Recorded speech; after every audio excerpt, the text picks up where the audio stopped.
Oh, did you do that purposely? To go down? To take a picture of the house. Oh, okay. Of which house? You can come in the other way too, because we pay a lot. Huh? So no, on Molly. Oh, is it just across the street? Okay, hello. Welcome, everybody. This is the City of Steamboat Springs Historic Preservation Commission. It's Monday, January 12th, 2026. We get to say now. It's 5:02 p.m. and we're going to start with roll call, but I'll first mention that we're missing Commissioner Rusher. Would you say your name for roll call, Jane? Jane Blanford. Thanks. Allie Kavanaugh, Commissioner. Katie Adams. Commissioner Marianne Capra. Julie Alcama, Commissioner. Caitlin Barabee Smith, staff. Thanks. So since Molly is out and Jane is an alternate, she shall be voting? Yes. Yes. Yes. Okay. Before we get started, I just want to, since I see some new faces in the crowd and some familiar faces, hello. I would just like to remind everybody what this commission's all about.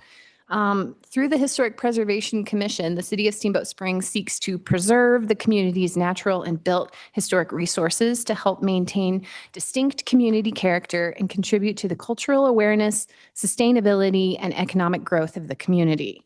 The Historic Preservation Commission, or HPC, is comprised of a volunteer, council-appointed members who work to safeguard the area's historical and cultural heritage by identifying, protecting, and promoting its resources. The HPC manages designations, reviews proposed exterior alterations and modifications to eligible resources, and works to educate the public about the importance of preservation. Since we're doing this today, which is very exciting, the listing process provides a means of documentation of the contributions of the resource to the historical record by strengthening the appreciation of the community's past. It formally recognizes the property's importance to the history of Steamboat Springs and its role in shaping our community. A listing also creates a strong sense of community, neighborhood, and ownership pride. Listings also provide eligibility to apply for Colorado tax credits as much as 35%. And federal tax credits as well. Makes owners eligible for Colorado state grants, as well as tax rebates on locally purchased materials used for rehabilitation. It increases home values and marketability by providing stability.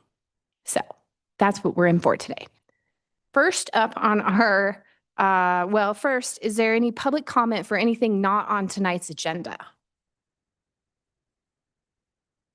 Seeing none, we'll move to our first public hearing for a decision, which is project PL 2025-0400. This is Casey's Pond Cabin Historic Registered Designation. And we'll start with, oh, hey, you are both the applicant and the staff. So we'll do your presentation and then we'll have questions followed by public comment, deliberation, motion, and a vote. Perfect. Thank you. Caitlin Barabee Smith, Historic Preservation Planner, City of Steamboat Springs. A wonderful segue for me to jump into Casey's Pond Cabin from our Chair, Katie Adams' overview and outline of the benefits that historic preservation and our local government provide the community in relation to historic preservation. One of those benefits is that we will work with owners of historic property, even if the owner happens to be the city. And in the next case with the Marshall House, the public, we will work with owners to help draft and research and nominate properties. And so it's pretty exciting to be able to do that with the community for Casey's Pond Cabin. So just a little bit of history as you are descending into our valley from Rabbit Ears. and you come up to Casey's Pond with the Casey's Pond living quarters behind it, you will see a sweet little cabin. It kind of goes unnoticed a little bit with all of the development and the growth that has occurred in the base area of Mount Warner. I've always known that as staff, that the city owned the property and owned the cabin, but I didn't know much about it. And it looks like we have some members of the community in our audience here today. And I hope that they speak on behalf of this property, because if it wasn't for them, it really wouldn't have provided the impetus for staff to look into this property and to take that movement and that next step to request that our Historic Preservation Commission actually hear the historic designation and make a motion. So we all know what has gone on in regards to Casey's Pond, living quarters and assisted living over the last, what would we say, last 2 years. And with that, I think there have been a lot of residents that have thought to themselves, am I going to be able to continue to call this place home? And when you're questioned with that, a lot of times you look at your surroundings and you think about what's important to you. And over the last year, we've had some wonderful ladies bring forth the importance of this cabin. So it is along a walking trail along Casey's Pond. There's no signage next to the cabin. You really wouldn't know who owned it. Was it there originally? What is the story behind it? And there was not that much information to dig up and find. In regards to history, what we have available is written record and oral histories. And oral histories oftentimes don't come about until they are actually recorded, right? And so the history of this cabin, while it is minimal, it is important to the development of Steamboat Springs and Routt County beyond Steamboat Springs. It is also very important to our current residents of Steamboat Springs. So the cabin itself was thought to be constructed in 1890 by Hans Peak, single postmaster F.W. Parkinson. However, when the cabin was moved in 1977, they did find newspapers on the inside that they served as insulation, and they dated back to 1887. So that, I don't know if they saved newspaper for 3 years in the late 1800s, but that suggests that it could have been built about 3 years earlier, or maybe the construction just took a while. But he built that cabin, and it served as his summer residence in Strawberry Park. So he would winter in Hans Peak, do the mail routes, and then he would spend 3 to 4 or 5 months in the summertime. He was not postmaster for very long, and he was not the owner of the cabin for very long. I would say about 10 years from what our record serves. In 1897, when the school system began expanding and actually creating classrooms for high schoolers, they shifted around where students learned in the actual facilities that they were educated in, and the cabin became a classroom for the first graders. Unique to most histories, there are many gaps that need to be filled in. So jumping forward from the turn of the century to the 70s, just a few, 7 decades or so. The property the cabin sat on in Strawberry Park was owned by the Probst family. This was a hard family to track down. Pretty relatively unknown. They are associated not by hereditary familial connections to the Bitzer family and the Bitzer Ranch, but because of their mother's second marriage. And so they are associated with a longtime ranching family for Routt County and Steamboat Springs, but Charles Probst owned the cabin, and in 1977, he actually resided and lived in Denver. So we don't have all of the exact records, but I'm assuming he moved to Denver. and was selling his property in Steamboat Springs. And again, that is a historical assumption, you could say. Steamboat Springs residents at the time received word that there was a cabin. And our county commissioner, who was Surveyor Towler, and a local contractor, Jim Newman, wanted to save the cabin. And so they reached out to a local real estate agent who contacted Mike Berry, who at the time was the director of the Chamber of Commerce. And they worked with Charles Probst to move the cabin to its current location. And the cabin served as a visitor center and welcoming center, both for nature and educational purposes, for the entire city. But at that time, it was owned and managed by the chamber. Interestingly enough, the city is unsure of when we actually took ownership of the cabin, but it is under city ownership today. So that is a very brief history summarized from what is in your packet. I've included 2 articles that showcase Tom Ross's account of the cabin and its ownership and transition, along with an article, I believe, from the pilot around 1977 that showcases all of the community members that banded together with their skill sets, their trades, their equipment to actually move the cabin from Strawberry Park to Steamboat. Wait a second. If it was us, was I not listening? I'm so sorry. Okay. Dude lives in Hans Peak. Yeah. But he has another home in Strawberry Park. Yep. But then it had to have been moved to Pine Street in order for it to serve as a school. Yep. So it was Then it was moved. Okay. So it's been moved twice. twice. Twice. Okay, thank you. Yes. So the 1977 move was from Pine Street to Highway 40. It's a little unclear. Okay. In my opinion. Okay. It doesn't really matter. And if you Well, I look think at some of, well, if you look, so I didn't go, It started in Hunt Street, it started in Strawberry Park. we should note this for our historical research. I know. I was tracking the same thing because you guys,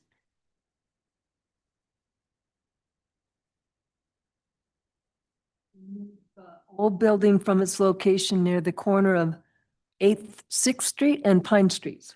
Yeah. So I remember. And then they moved it over to Casey's Pond. Oh, okay. Okay. However, I have some questions of my own in terms of what we used to consider and reference Strawberry Park to be. So if you think about the church that was in the same location that's no longer there, Yeah. that was always referenced as like being located in Strawberry Park. But I'm wondering if they're considering, Not in my experience. No. I think it's 2 different things for sure. well, I'll have to go back in my research. But I don't think that. yeah, are you when they talking, say Strawberry Park, we have to think of the Uzoa church burned and then they rebuilt later and later in Strawberry Park, right? yeah, Yeah. they did Strawberry Park proper. Yeah. Anyway, regardless, whether it was located, I mean, we don't have a reference as to where it was originally located in Strawberry Park. Right. Yes. And when you think about it serving as a schoolhouse for our school system, what is our elementary school called? Yeah, that would have been really far So away. it's just very, I don't think. we have gaps in our history. 80 or 81, the Strawberry Park Elementary was built, so that's way Right. later than we're talking. Yeah. But 6th and Pine would have been right next to the Union School. Exactly. That makes more sense. Yeah. Yep. So it's just an interesting transition as to how we name things and where things were located, right? Mhm. And the gaps that exist that we could all spend a lot of time trying to fill in here. So whether it was moved once or twice, we at least know that it was moved from its location along Pine Street in 77. And my point there in terms of referencing that article is the amount of people that came together to support saving Mhm. the relocation of this structure. And also how important relocation of historic structures has been to our community throughout time, which typically from a preservation standpoint is not always smiled upon. Right, it's like counterintuitive. yeah. But. We are a it's the ranching norm here, it's the community. norm here, yeah. So with that, I have proposed a few discussion items for Historic Preservation Commission. Does the current eligible resource meet the criteria for approval for designation as a historic resource to the local register? And then shall the formal name of the structure for designation on the local register be documented as the Parkinson Probst Casey's Pond Cabin? A little bit behind the three names, there are National Park Service guidelines for the naming of historic properties. You can place multiple names in the name of a historic property. You always start with the name of either the builder or the original owner, depending on who's known, or both. And then you look at what's been documented in time historically for what makes this property, this site significant. And I think that it is pretty significant that Charles Probst was open to providing and donating this property, in addition to the fact that I have been in contact with his family that is still alive. And when everything was going on with the potential sale of Casey's Pond Cabin, the family members of Charles Probst were concerned that this cabin would be removed. And so I think it shows the continued familial connection to that place, even though they weren't the original owners. And then Casey's Pond Cabin, because that is what we all know it as today. Okay. Thanks. Any questions for Caitlin from commissioners? And maybe I missed it. Who's Parkinson? He was one of our original postmasters. There's a lovely book that was written by Jan, I'm going to forget her last. I can see. Yes. Print Jan Leslie, thank you, Arianthi, about all of the post offices of Routt County. And so I was able to actually link up the fact that he was the postmaster for Hans Peak. Great, okay. Yeah. Thank you. Other questions? Any question? Yep, we gotta do it into the mic. I was very confused when I was reading all this. If he was the postmaster for Hans Peak, Yeah, so he was the postmaster for Hans Peak. Did he travel down every day? He had a summer house up Strawberry? it wouldn't be every day. Yeah, it wouldn't be every day. So Did he take the summer off? okay, so real But we quick, can't I'm have gonna you. wrap this back around. If the audience can wait to speak, we have to keep the formal meeting cadence going. My apologies, Lynn. You will have your time to come here and speak at the podium. You can fill me in So later. it's quite frequent for people who lived outside of Steamboat proper to have a summer residence around the area.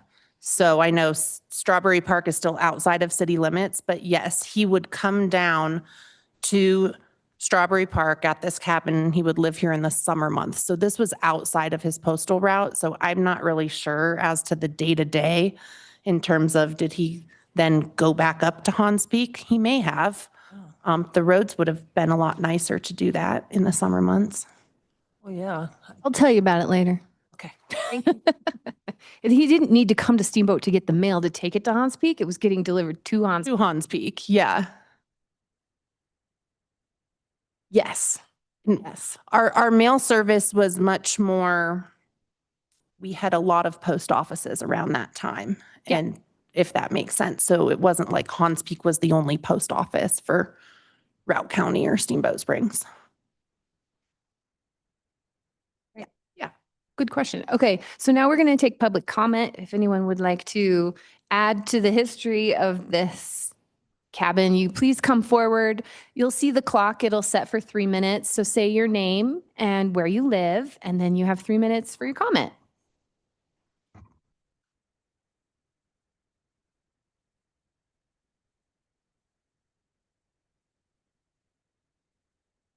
And it looks like the mic is super high, Suzanne, so you might have to pull it down by your face. Oh, yeah.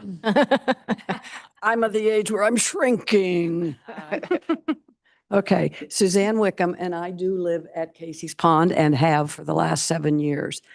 The history, I think that Parkinson was also a grocer. And from my research, he had a store on Lincoln Avenue where he had the grocery, and there may have been a post office in that. He, with his family, he homesteaded in the summer.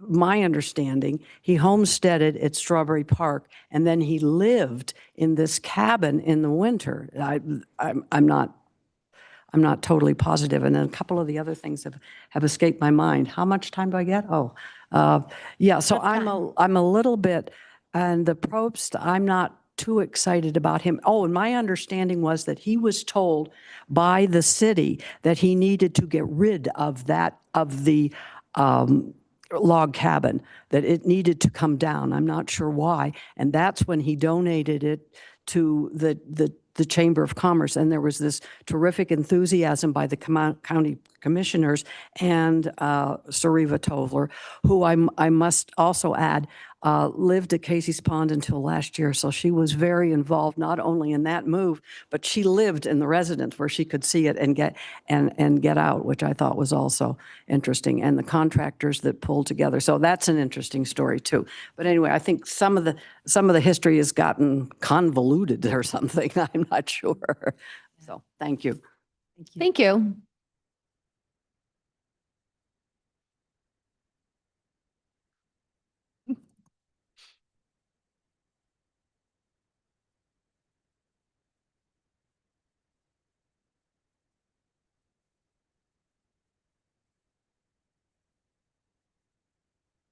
Oh. Yep.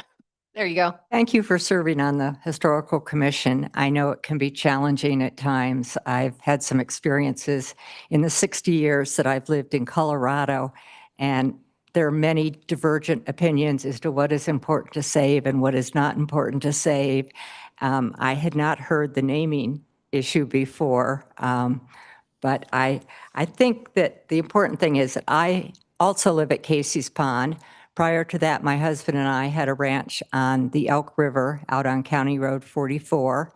I love Steamboat. It's a terrific place. We left for 8 years, and it's been shocking to come back and see how much has changed. And I do think that it's very important that we seek to add this cabin to the Register of Historic Places, and that we do get an interpretive sign and bronze plaque put up explaining to people all of the various functions that it has had. It has 3 reasons in my thinking about it. First of all, I walk by it every day and I can see it from my bedroom window. Secondly, it is architecturally significant. There are very few solid log cabins with chink filling left standing. And just from a building and historical purpose, this is very unusual. I have not had the privilege of being inside it. I do understand that the city does maintain it. They did paint and stain the exterior this year. They did not sand the windows, which desperately need to be sanded. They're peeling. I had also heard via the city council or city manager that somebody has been hired to go in and clean it. It has not been cleaned in the last couple years inside. There's been some mystery as to who has the key, actually. Parks and Recreation does not have a key to it. It does have electricity run to it. The meter is no longer running. It does have a well pump outside, which makes some of us would like to put flowers around it, and in the winter perhaps put a Christmas wreath on it and really make it stand out, because the corner of Walton Creek and East Lincoln is truly the entrance to our city when you come down from the pass. It's the first traffic light that you come to, and it stands out. And I really think we could do a lot to beautify the entrance to this side of town. Plus, I think the other end of town has to be beautified too. And I realize that's beyond the scope of this meeting. But I do want you to appreciate the fact that it is a significant location, it's significant historically, and it's significantly architecturally. Thank you. Can you state your full name for us? Thank you. Pardon me? Can you state your full name for us? Just for I'm record? sorry, Susan Frazier. Okay, thank you so much for your. And my husband, Steve Frazier, is also here, and he has lived here since 96 in Steamboat, and I've lived here since 1967 in Colorado. So, Thank you.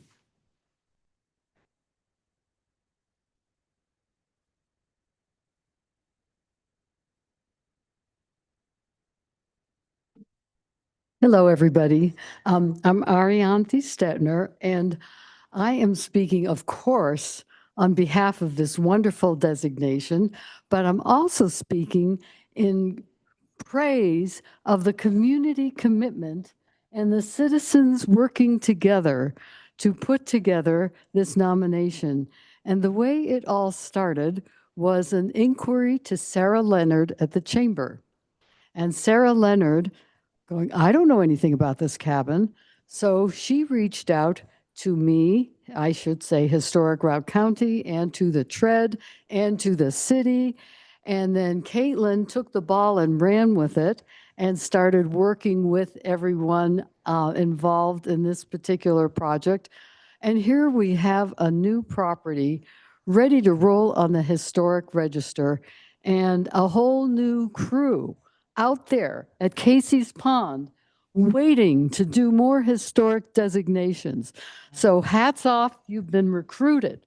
Yeah. And I applaud everybody who put together this nomination and moving it forward. So thank you. Thanks. Thank you.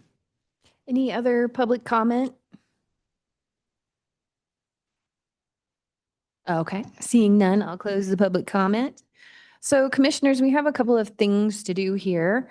Let's review the staff report on the historic importance and go through those points.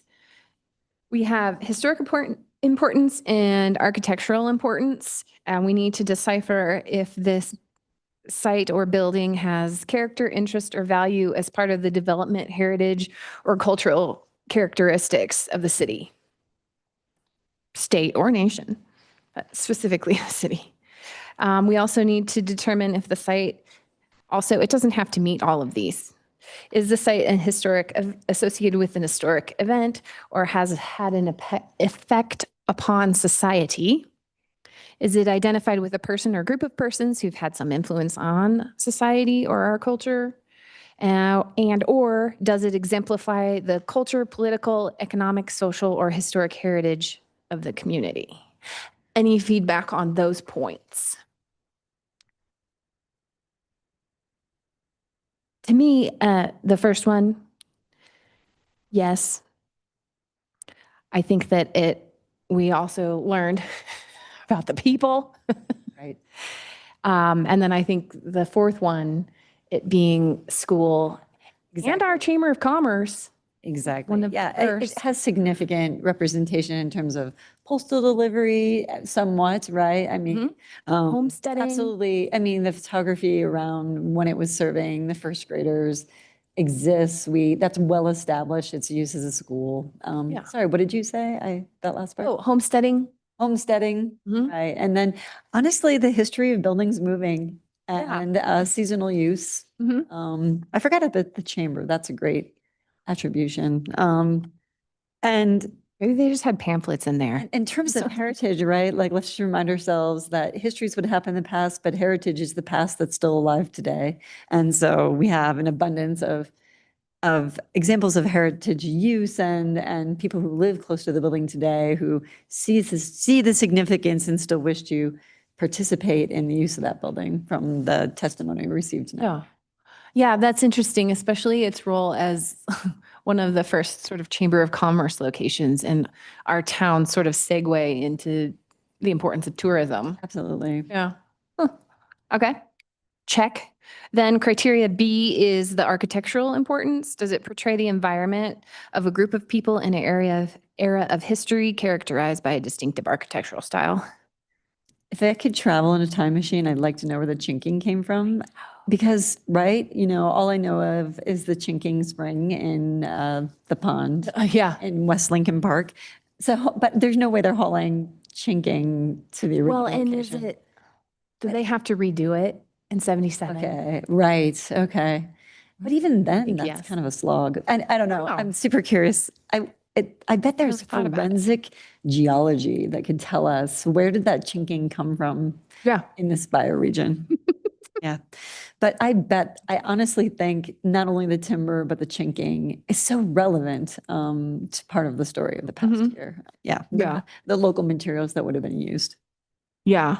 So maybe it does all three. Embodies distinguishing characteristics of an architectural type, or is the work of an architect or master builder whose individual work has influenced the development? So are we clear on the builder? No, Okay. I was thinking more of the style, but I it see. doesn't say that, does it? Okay. Well, I think it meets both A and B enough to qualify. Any other thoughts on my questions? I agree. Thanks. You can just leave that on, Jane. I feel like this is a historical treasure hiding in plain sight. I lived here 25 years and I have to admit, it never occurred to me. So I'm really grateful that other members of our community have seen the importance of actually putting this building on the register. Kudos. I know. Yeah. Whoops. Slipped through the chinking. Yeah, and I love the ideas that were presented too, to the idea of the wreath or the flowers or, cleaning it up and maybe uplighting. There's some nice things that have happened to the barn that moved that, it's Yeah. such a stunning, almost sculptural piece as you enter the ski mountain. I think, we could take some notes from that and on a smaller scale, run with that idea. Yeah, that's a good point. We can find a way to dress it up and let it re-embody its welcoming position. Yeah. I keep coming from a forensic perspective. Like I want someone to find fingerprints in the chinking. And trace Maybe when that. we get inside, maybe some kids like scrawled their name in there. Historical graffiti. Yeah. Okay, so then we also need to decide if we agree that the Parkinson Propst Casey's Pond Cabin should be the formal name. I mean, it's a mouthful, but, and I think we're all going to call it Casey's Pond Cabin, but I appreciate that, Caitlin. I have to admit, even though my background's in the national parks, I'm not aware that the naming had yeah. Okay, so I can't even recite what you said, but that was novel for me. Do you want to repeat it so we all know? Yeah, the National Park Service puts out guidance in the form of bulletins for the National Register. So everything from how do you go about preservation planning to how do you evaluate something for archaeology Okay. to how do you evaluate eligibility? How do you evaluate integrity? How do you name a historic property? Okay, So there is federal guidance and state guidance on that. thank you. You also have the ability as the applicant to respond to any of the public comment or Yeah, commission would like to. deliberation if Thank you'd you. like to. Yes. So I've been working alongside this project, I think before some of the community members actually reached out to Sarah Leonard with the chamber. They initially reached out to our city manager, I believe, regarding the condition of the cabin and requesting some minor maintenance to be complete. So I just want to acknowledge on the record that myself, along with our facility staff and our park staff, are working on some of those kind of ongoing maintenance issues and committed to the upkeep and maintenance of it. While we can't necessarily open the cabin for public use, as we've discussed before, there are some just regular maintenance and upkeep that we can do a better job of, right? people love to look at the cabin. People like to look inside the windows, making sure that the snow is cleared. There was a discussion of putting lights on the cabin, unfortunately, and we'd have to evaluate putting lights on every city facility. But I think the ideas for a Christmas wreath and flowers and just regular cleaning and making sure everything is up and running is, wonderful. So we'll continue to look into that. Additionally, we have been looking into doing an interpretive sign, so something more than a bronze plaque. I've chatted with Katie just bare bones on this in her role as curator with the Tread of Pioneers. I've also chatted with both Lynn and Suzanne Wicks on it, just helping understand how the city works really closely with the Tread of Pioneers to develop that content and the overall look of our interpretive signs. So they're similar across our city. So we would want to take the same approach for this.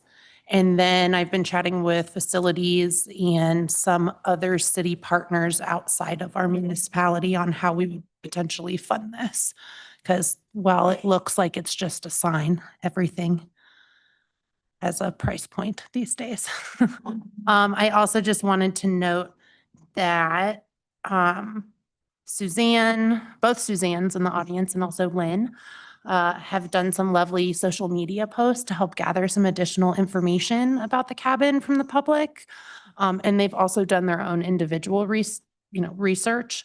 And so I would just ask the commission to consider that this designation be a living record, like all of our designations, and that any information that's gathered today or that has been gathered up until this point be passed along to the city so we can add that to the historical record. And then, of course, if any information is discovered or uncovered in the future, that we continue to build upon our designation records. I think that's important. Absolutely. Thank you. Okay, I think we're ready. If anyone would like to put forth a motion for this public hearing item, I have a clarification. please. This is Commissioner Alkema. So on the recommended motion, it only describes it as the Parkinson Probst cabin. Now, don't we want the Casey's Pond? That seems to me currently the most important thing in a way. Or did I just miss something? I'd have to go back and look at the exact motion, but I believe I did propose it as the Parkinson Prost Casey's Pond cabin. Do I have the wrong? Yeah, on 1.3, right? We can add, yeah, is it just? But you're right, in the recommended motion, it is missing that. So we'll Okay, just, so we want- thank you. Yeah. we Please add would. that. Yeah. Okay. Yeah. Thank you, Julie. Yeah, thank you. Takes a village. Okay. And not the word street. I'm happy to make a motion. Sure, please. Historic Preservation Commission, here's my recommended motion. The Historic Preservation Commission approves PL 2025-0400, a historic register designation application for 2870 Lincoln Avenue. Yeah. Thank you. And designates the historic resource as the Parkinson Probst Casey's Pond Cabin. Thank you. Okay. Is there a second on the motion? I second that. Thank you. All those in favor of the motion say aye. Aye. Aye. It's everybody. We passed. Congratulations. And this is when like 1880s confetti Yeah. falls from the sky. Yeah. And just, we hopefully will have a press release and a plaque presentation. And hopefully we can invite our friends at the chamber as well as everybody at Casey's Pond as well when the city is ready for that. So we'll be in touch about getting it a plaque. Thank you. Well done. Yeah, really exciting. Do you have a folder at the Tread that you can gather, like just one of the folders on file, in the file cabinet for this cabin? Oh, yeah. Okay. Everything that gets listed gets it's all digital now, but yeah, Okay. Yeah, I haven't been in a while. same I idea. just wanted to check. Okay. I know, how fun. Also, yay, moving on. We're looking at PL 2025-0391. This is the Marshall House Historic Register designation at, I guess it's at 1133 Oak Street. And so we're going to follow a similar format of hearing our staff presentation, hearing from the applicant, public comment, deliberation, response, motion, etc. Thank you. Take it away. Thank you. I think we are all pretty familiar with the Marshall House, so I'm not going to over-explain here, but for the record, I'll try to cover some of the big points. The Marshall House was originally located at 134 12th Street. In March of 2024, the owners of that location began redevelopment of that property. And with that, they no longer wish to have the historic Marshall House on the property. And they were wonderful enough to work with the city to postpone demolition to allow for relocation of the important structure.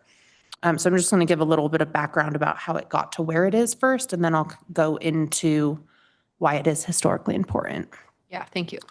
The Marshall House, at the time that it was taken ownership from the original owners, which was TYY LLC, had been vacant since 2018. So I think it's a good but not so good example of what happens to historic homes when they are vacant for an extended period of time. The most dangerous thing for a historic property is vacancy, not just for the home itself, but for people and for its future and for its future use. The city worked with the community, worked with Historic Route County to try to identify the best location for relocating the house. When you tell the public that there's an opportunity to take ownership of a free structure, a lot of people are interested. Not many people follow through, right? When you look at what the cost is. Free does not always mean free. There's still a cost to actually relocating the home and then making any improvements to your site to house that home, and then bringing that home or structure, right, could not be originally a residence, up to code. And I think the city and the community was lucky enough that the owners of a vacant parcel of land just around the corner, right behind Smell That Bread. So that's at the corner of 11th and Oak Street, were interested and had the means at the time to at least temporarily relocate the structure to save it from demolition, with the intent that they would move forward with the permanent placement and adaptive reuse of the structure. So the new owners, you can say, are Overlook Development. I'll just reference them as the new owners or Overlook moving forward. It's a pretty tight spot that it currently sits on temporarily. However, when you look at lot size historically in the neighboring streets, I would say it's comparable. There are a lot of site constraints. I can kind of get into some of those for the following item. But that is how it ended up being placed at its current location. In order to do that, planning staff had to bring forward a proposed ordinance for city council to allow for the temporary storage of a structure. Our community development code in section 300 does not account for the temporary storage of a structure per se. It accounts for the temporary storage of a construction trailer for that would assist in new construction and a new build, but not, temporarily storing a house or a structure or building. So ordinance number 2973 was passed in August by council, which allowed for that. And it outlines some provisions and an agreement that the new owners Overlook would come forward with a development plan, which is what would be required as it's being seen, right, as almost new construction because it was not in that location prior. And a development plan would be needed to account for any variances, knowing it's quite a small lot before any building permits were applied for. So that's the next item, which we'll get into. Development plans take a long time, right? And there was a lot that was occurring with just even the move and post-move and our lovely winter months. And so a second ordinance was adopted, Ordinance 3036, to extend the temporary storage of the structure, which is why we still have it temporarily stored there today. And again, I'll get into the details in the next item, but it does kind of lend itself to why the house is here today and what would happen if the development plan isn't approved. The agreement with the owners in the city states that if the development plan and building permits aren't in place, the house will need to be relocated again, so to a different site, or demolished by December 31st, 2026. So that's kind of the agreement that's in place that allows it to sit here. Now, why did our community and why did the city approach this structure in this manner? This is a very important structure to the city and our community and to the development, I would say, built development and also our economic growth in Steamboat Springs. So currently, the Marshall House is an eligible resource. It was originally determined to be an eligible resource in 2011 for designation or potential designation to the Steamboat Springs Register of Historic Places. And it is important for its architectural significance. Everybody has referred to this house, all of the records, community chat oral histories, as being Steamboat's first wood frame structure, first wood frame residence. Interestingly enough, when the structure was relocated and we removed one of the additions, an addition that was built by the Marshall family, the second owners, it is a chink log cabin with, you can say, milled detailing making up its viewable facade. And from an interior perspective, it is wood framed, making up multiple rooms. So it is still very significant in terms of wood framing and wood framing construction. So it has a late 19th century cross gable plan and Victorian era details. This was pretty rare at the time. So we're looking back to 10 years before the turn of the century when we had 1-room, 2-room chink log cabins. Well, Jacob Grossbeck, who built and constructed the home, actually came from Boulder. He was one of the founders of the town company, which was to become the city of Steamboat Springs, along with James P. Maxwell, who also came from Boulder. So I think this house and the construction and the who signifies our connections to other counties across the Front Range and other people that were significant for the development of Steamboat Springs. Jacob Grossbeck's wife was part of the Suttle family. So her father and brother, I believe, and Katie will correct me if I misspeak, but owned and started the Suttle Mill. So that was one of our first sawmills. So they had the first sawmill. And it was located, I want to say, near Fishers Park. Soda Creek Elementary, yeah. Yeah, near Soda Creek Elementary. Ish. As well as we can tell. Okay, I'll have to show you a photograph I It's found on near the treads. banks of Soda Creek. There you go. I'll have to also show you a photograph I found. Anyway, so the Suttle family was important in milling lumber and selling lumber. And so here you had Joseph Grossbeck, who had access to his married-in family's lumber. And so I guess colloquially, you could say that they were kind of showcasing what you could do with lumber at the time. So you could modernize your house, both the appearance of the exterior and the function of the interior.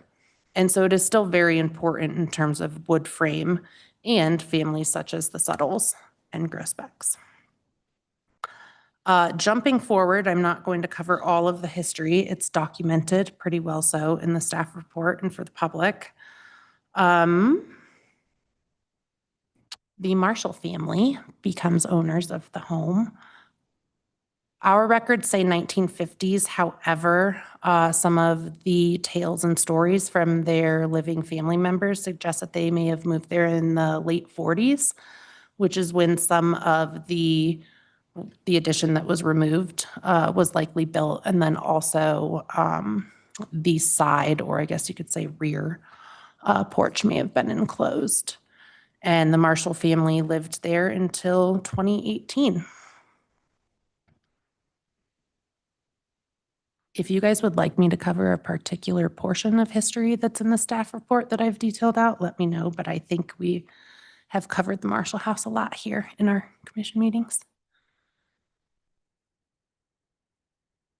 One thing I did not note in the discussion item in regards to the formal name for the home that I thought about after the fact, if I could on record change my recommendation for the formal name to be the Groesbeck Subtle Marshall House, I think that that would be more reflective of the collective history of the structure.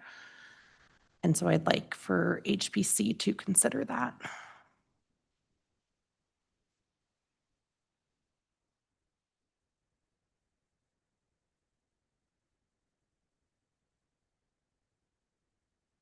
I will also say that Groesbeck, while they didn't live in Steamboat Springs for more than 20 years, he did start our first drugstore, Groesbeck and Metcalf. He was also Steamboat Springs Justice of Peace and Police Magistrate, and he was also our postmaster.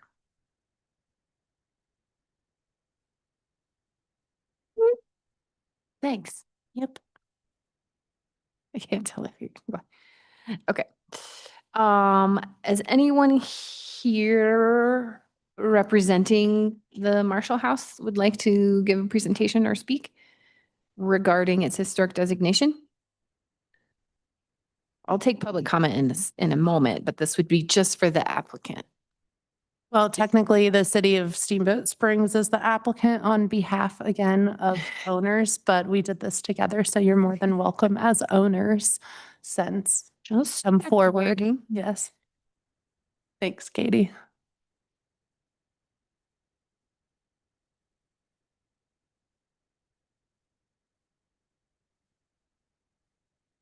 We're going to see how this works with the two of us. Yeah, let's see.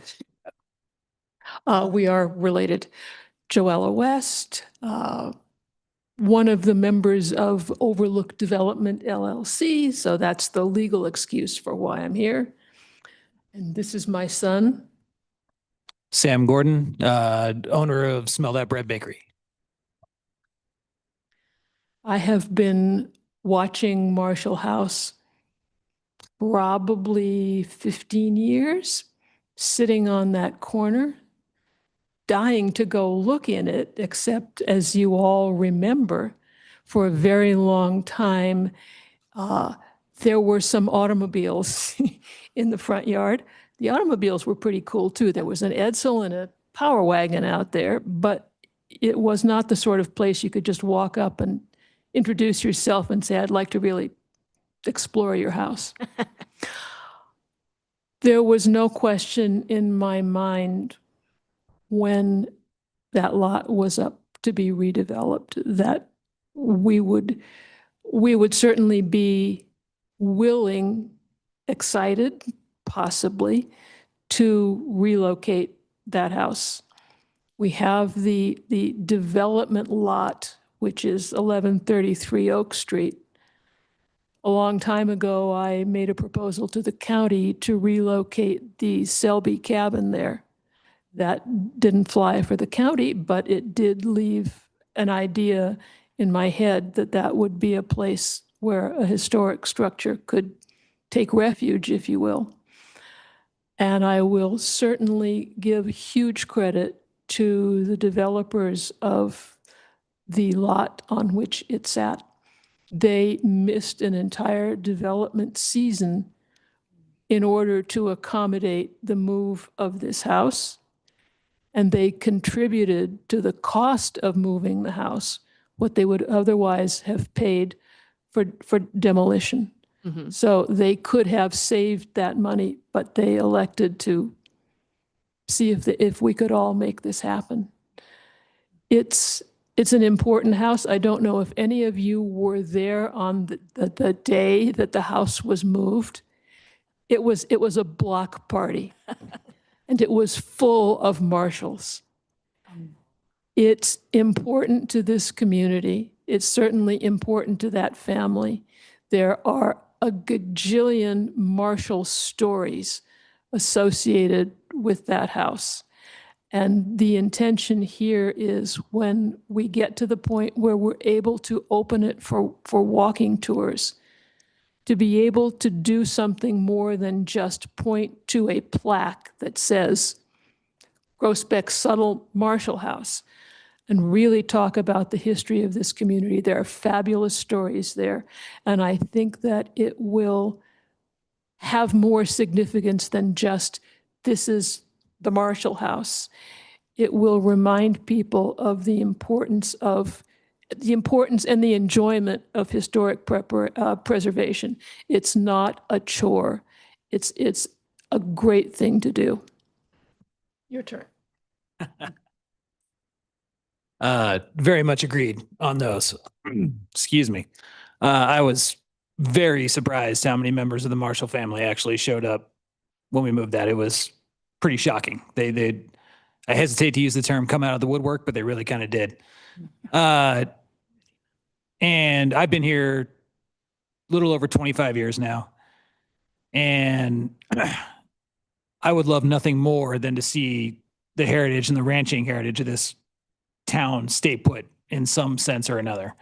And seeing a house like that and being able to repurpose it with what we want to do and have people be able to come in and see it and kind of experience what this town used to be like, because it's not, we're not trending in that direction anymore. I think is super important to a valley like this. Colorado's becoming more a destination than anything else, and hanging on to stuff like this is hugely important, in my opinion. Excuse me.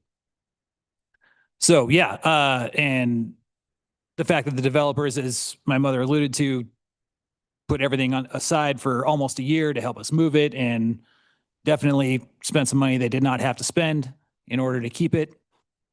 I am 100% on board, and I would like to see it continue. Nice. Thank you, guys. Okay, is there, whichever is the proper English, public comment for the Marshall House designation? If so, please come forward and state your name and your address, and you have 3 minutes. Paula Silverman, address is 1502 Fish Creek Falls Road. We're the property owners next to the location, the duplex on 1143 and 1144. Oh. Okay. And I guess my first question would be back to Joella about why the Selby house in her previous request didn't get moved there.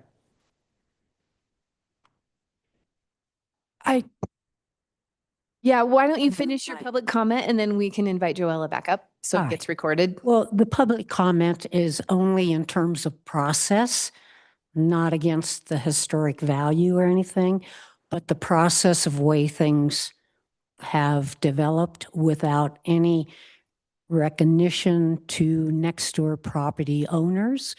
There's been nothing along the way where we have been given any information about when this was happening, why it was happening, and all of that. So I just feel in terms of with the city and the development that there should have been more recognition to the people around. And we knew nothing about it until I read in the paper that the house was going to move. And I go, oh, that's cool. I wonder where they're moving it to. And then later, my tenants told me it was sitting on on, you know, the corner of our property for a while before it got moved in. And so I raised these questions before. So it's not the historic value, it's the progress and the process. And if there's big variances that are going on, you know, how could those variances be moved aside, you know, further away from our property? So that's our key concerns, because when I read everything in terms of the development, you know, all the things coming back have been, well, that hasn't been decided. Well, that hasn't been decided. But if it sits where it sits, I have a lot of questions about, you know, how that is going to affect our investment and as well. Thank you.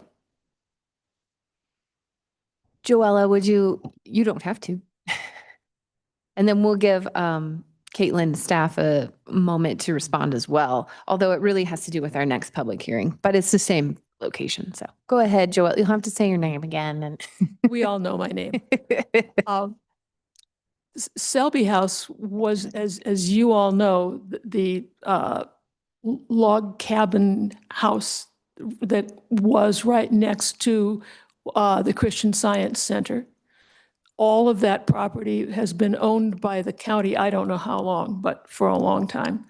When the county decided to build the new HHS building, they needed to use the lot that the Selby House sat on in order to build what they wanted to build.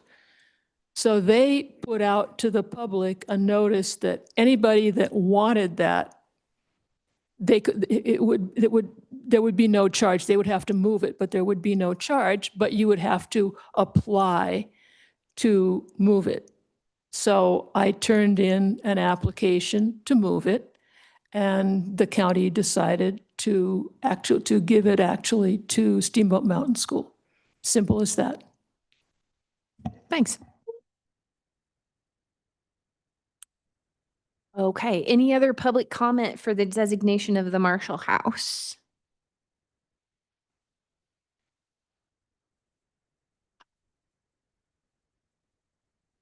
Hello again. My name's Arianthe Stetner, wearing my historic Routt County hat, and again saying how wonderful it is to see another property, especially one with such a fascinating story, added to the historic register for Steamboat Springs. And I applaud the owners for dealing with such a complex situation to get it to this point, because the prior owners, or 2 steps earlier, actually, the Marshalls weren't inclined to do historic designation, nor was that important to them. And the developers that purchased it had another agenda. So thank goodness the current owners have that vision to see this listed and to uncover the story that is so rich, because I run across the Grosbecks a lot in some of my other research.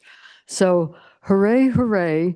Another one on the register. Let's just keep this going. So thank you, everybody that has made this happen.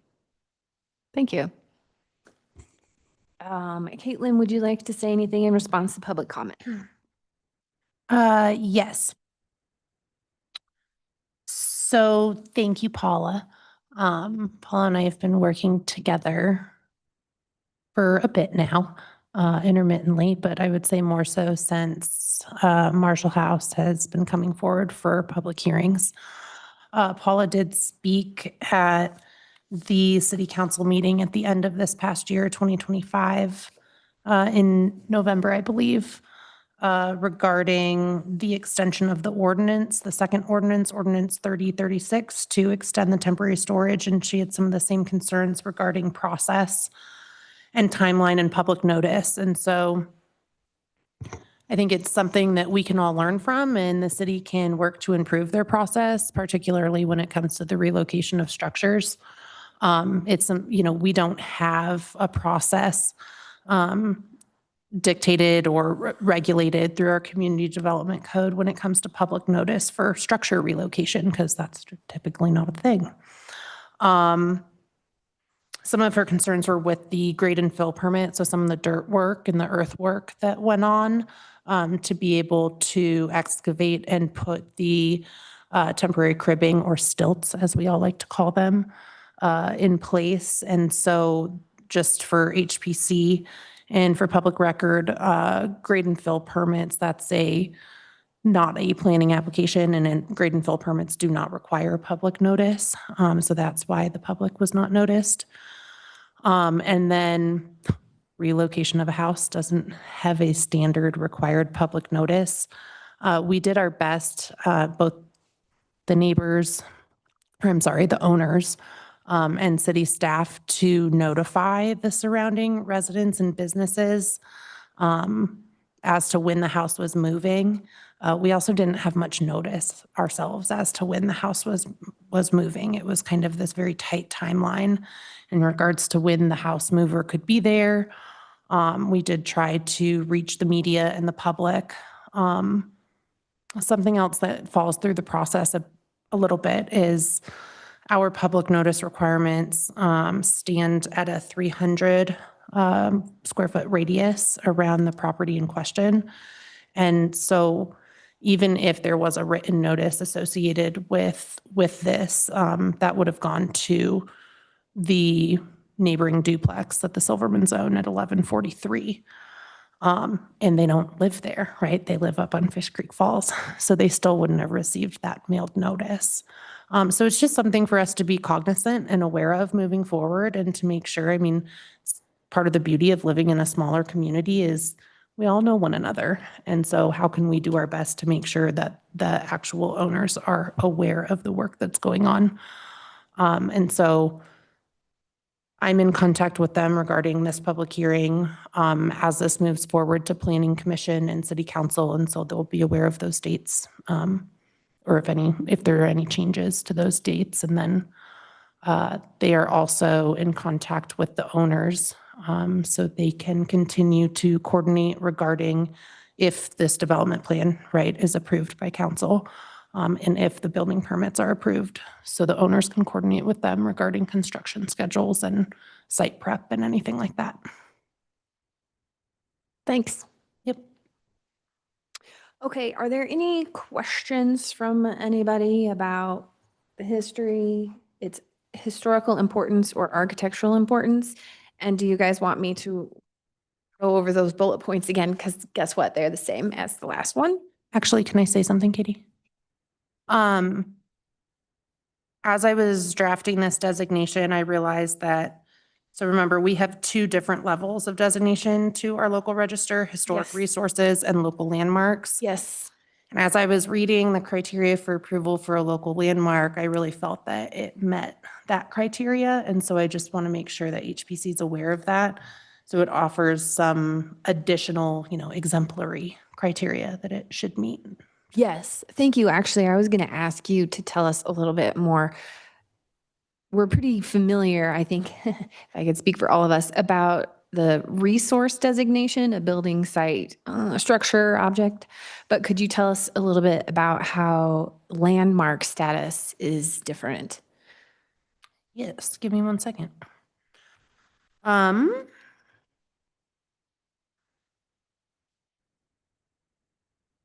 So historic resource designation is pretty straightforward. You have your architectural importance, which provides some sub-criterion, right? Made by a master, part of an important architectural style, historical importance, a social event, historical event, contributes to the patterns of society. And then you move into local landmark designation. So before you can even look at the 5 sub-criterion, you have to be sure that it can at least be considered to be a historic resource. So we all know it checks that box. Criteria A for local landmark designation is to be of overwhelming historic or architectural importance to the significance of the entire community. And so when evaluating this structure, I was looking at a few things. I'm going to read over these criteria because I think all of the analysis points and kind of blend in with them. Criteria B possesses such unusual or uncommon significance that the potential demolition or major alteration would diminish the character and sense of place in the community.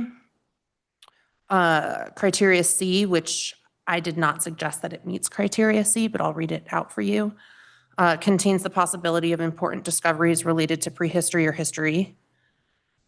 Criterion D represents a significant and distinguishable entity whose components may lack individual distinction, yet represents an established and familiar feature to the community.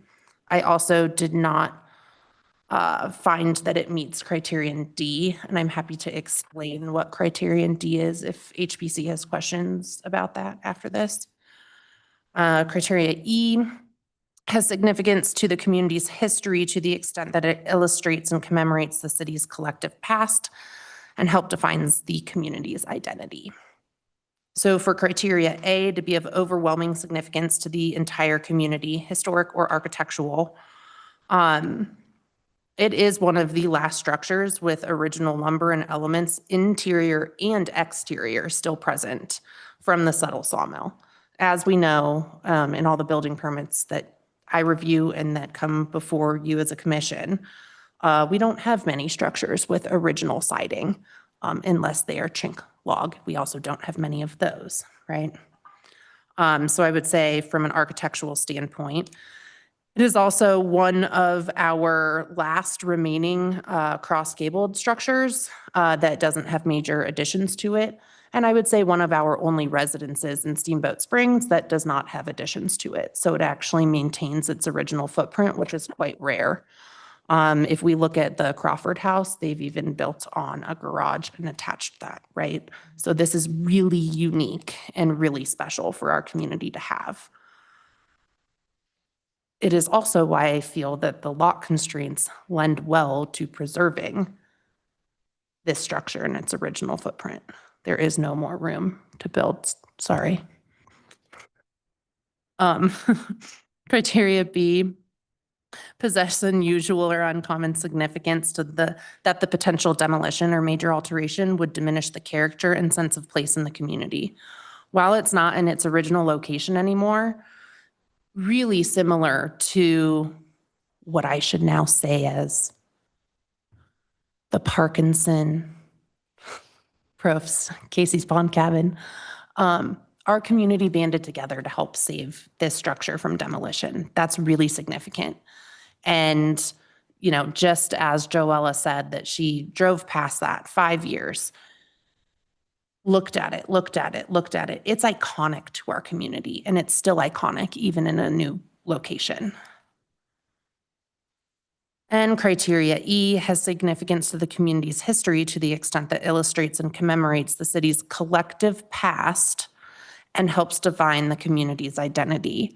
I think that pretty well speaks for itself in terms of its association with the Grosbecks, the Suttles, the Marshalls, and its transition to where it is now. Thanks. So would a designation, and I think it says it, but I didn't print that page. Is the designation local landmark and historic resource, or you just say local landmark? Just local landmark. Yep, so 2 different levels of designation. Historic resource is 1, local landmark is the 2nd. It's the highest locally, right? So it's just local landmark. Caitlin, does local landmark designation, is it still eligible given that it's not in its original location? Yes, that's a great question. There are many myths about how a historic building is not eligible after you relocate it. For a local, we'll say a county or municipal preservation program, that's up for us to decide as a community. And luckily you all, some of those in our audience today and some of those sitting on the commission today, decided we were okay with the relocation. So when you look at our community development code, section 111, we actually review alteration to historic places in the same section that we review relocation. So we account for alteration and relocation for our local code. Now, when you're talking about state significance and national significance, it is always discouraged to relocate a historic structure, particularly one of, great significance. However, when you look at the Code of Federal Regulations 3667, which is quoted in the next application you'll be looking at, specific to certificate of significance for the National Register, which we are not determining here today. The National Register historian determines that. If you can continue at the local level or the state level, but right now we're local, right? If you can continue to ensure and determine, the HBC, that it still is eligible for historic designation, and then that eligibility review can go to the national level and they can continue to determine it's eligible, they look at one thing. What they look at is the site that it's placed on. Did you document the site that it was on well enough? And did you select a location and a placement and topography and an environment that can help replicate some of the more significant features of its original site? And so that is another huge, huge factor, I would say, in the site that we were so miraculously able to find a new temporary home for the structure. We have Soda Creek there. It's literally almost on the exact same block, exact same original platted land, right? The positioning of the house at that kind of awkward angle, that's intentional, right? I mean, it's also the only way it would fit on the lot, but naturally it is also aids in recreating the placement and location. So that's a very long answer, but I think it's a really important answer. And it's also something that I've discussed with the state in terms of if this is moved and people are putting money into it, are we shooting ourselves in the foot for ever getting tax credits, right? And so there's the answer. Okay.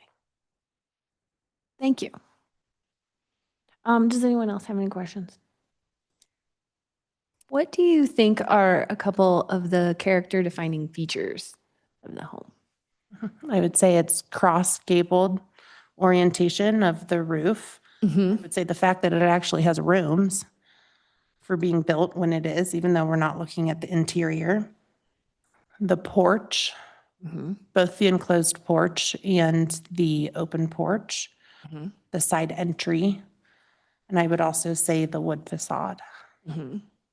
And I would say the gingerbreading, which is almost next to nothing visible these days, but there are still a few hanging off of the roof Okay. eaves. Okay. Yeah. What about the bay window? And the bay window, thank you. Okay. Right, that's what I think. Okay, thanks. So does anyone have any questions about local landmark designation versus resource designation? No, Jane says no.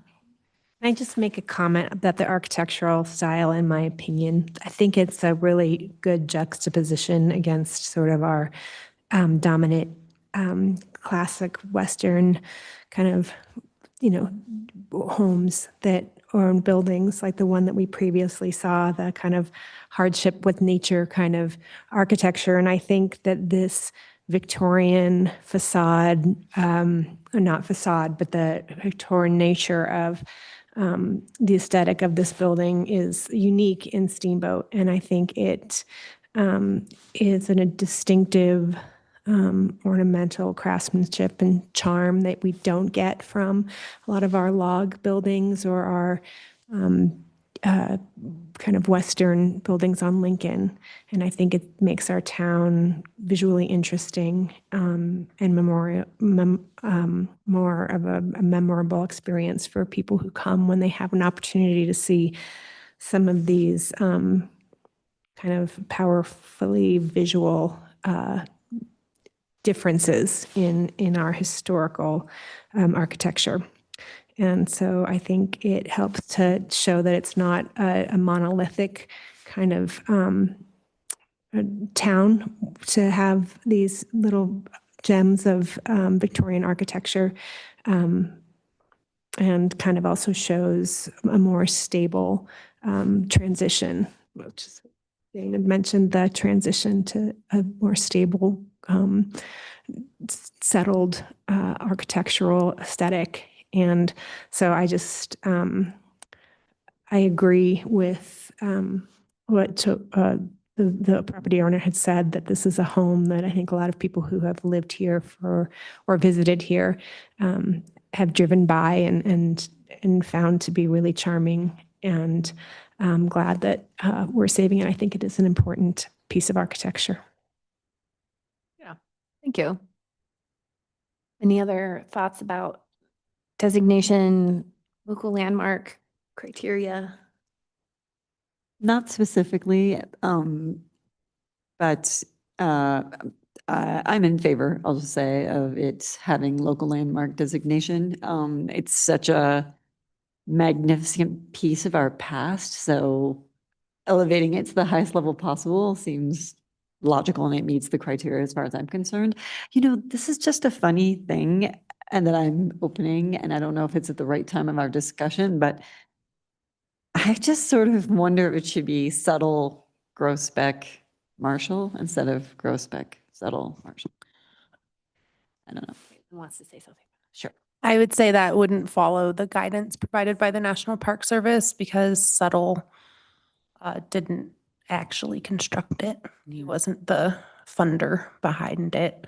But I think it's important to honor those familial connections, and it also honors kind of the impact of the joining of families and access to certain resources and fields and expertises.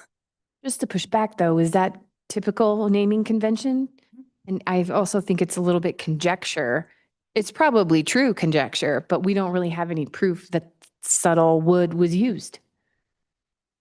There are references for that. I'd have to pull the exact articles. Yeah, like I'm just saying it should absolutely be documented, even on a interpretive sign, but I don't know if it's substantial enough beyond conjecture to go into the formal naming. That is for HPC to consider. Though I do also- think women's names should I be was just given gonna anything, say. but that is not conventional. No, it's not conventional, but we have to think about how we name our places and why they're important. And she, you know, Lucinda and Isabinda Subtle were the female warriors behind the Subtle family, and probably a huge reason why he may have married a Subtle. If you look at how marriage is, I'm sure you could elaborate on that, were formed back in the day. And so, I don't know. It's for HPC's consideration. She was part of the original owners.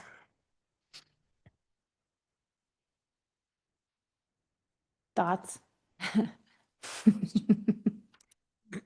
When, excuse me, when they took the back portion off and discovered the log cabin, was the whole, all of the walls log cabin then, once you lifted it?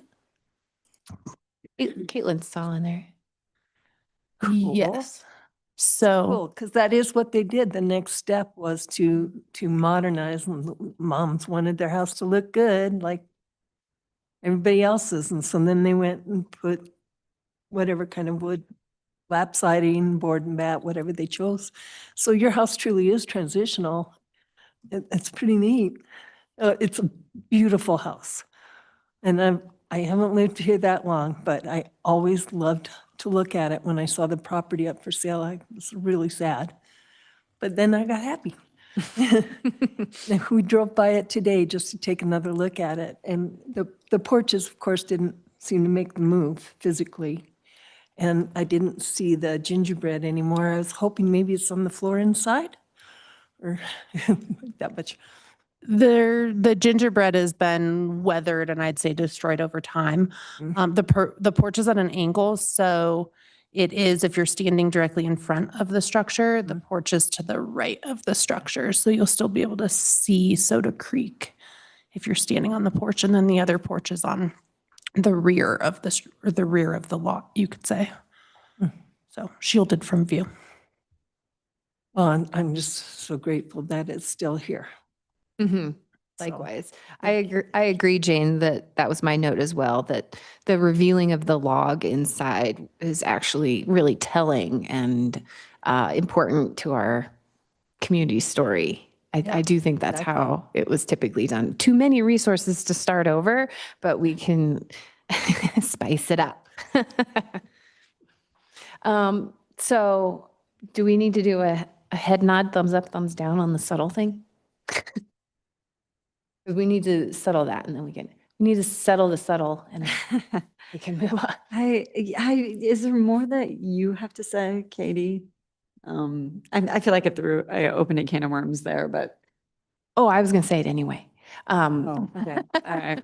No, well, because Caitlin wanted to know if we should add it. And yeah, to be honest, I do not have extensive experience in formally naming buildings. Nor do I. And I've always just gone along. But in this case, I don't, that doesn't seem like what we usually do.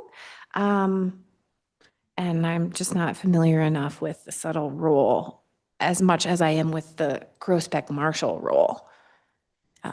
And so you would prefer to leave out the word subtle, if I'm understanding correctly, and just leave it Groesbeck Yes. Marshall, because I would like to see married, she more ditched evidence subtle. of Okay. her contributions other than just she was a subtle and it's she served as a Made historian. Does that help framed you? as wood.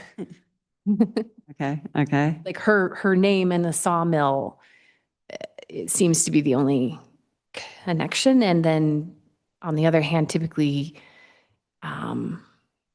she's taken on the Groesbeck name and we don't typically add the woman's name. And to So we clarify, it's more can. the joining of the families and the association with the Settle family within Steamboat Springs and their sawmill. But what's their association with the home? Did the Suttles live there in conjunction with the Groesbecks?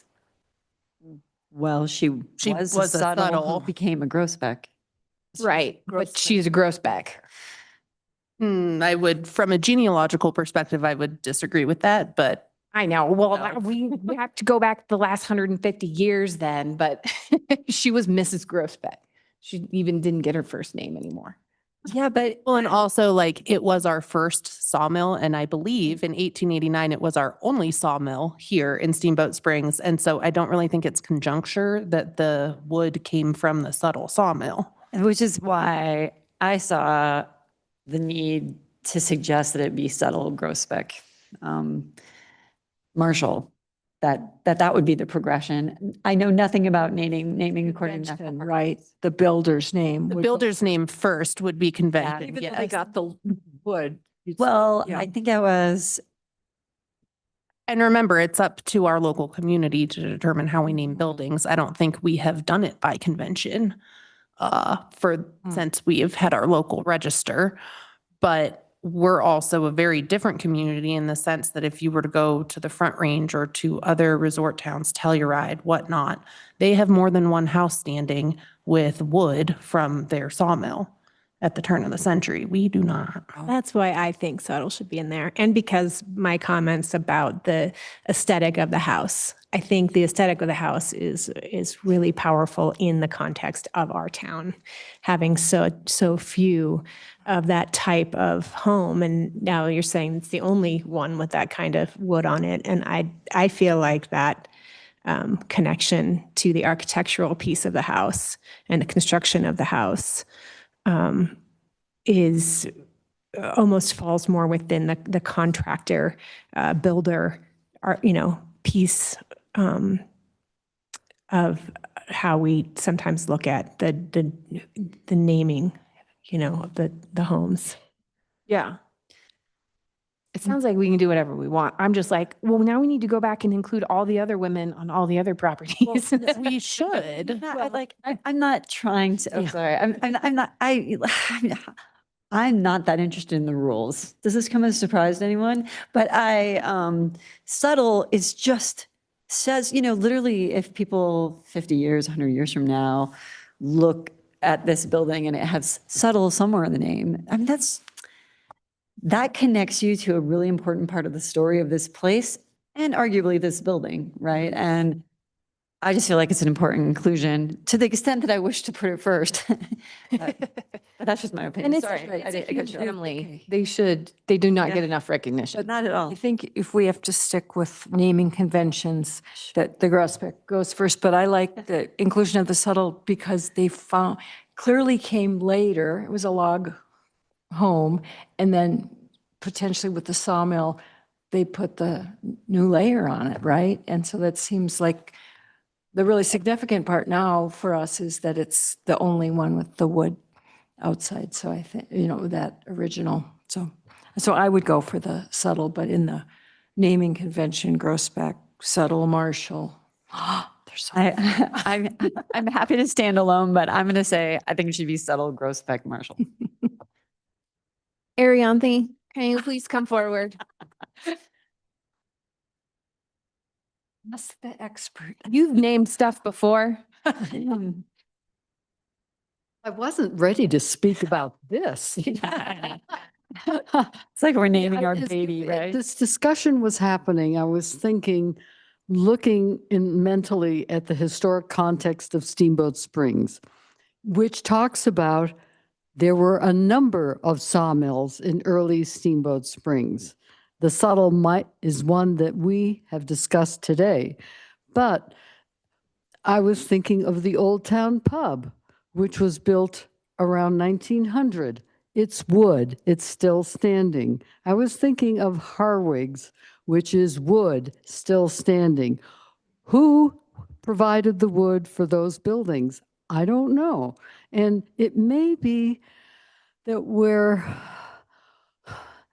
starting to create a false sense of history by including, with all due credit to the Suttles, but including the Subtle name in the Groesbeck Marshall house because the Suttles didn't exactly live there except by marriage. So, and when did Lucretia Subtle Groesbeck live there? Well, we don't know that unless we look at the census forms. It starts to get things really complicated. So in my thought, I would go Groesbeck Marshall because there's a lot of room for error in saying Subtle as the provider of the wood for the house should be listed there.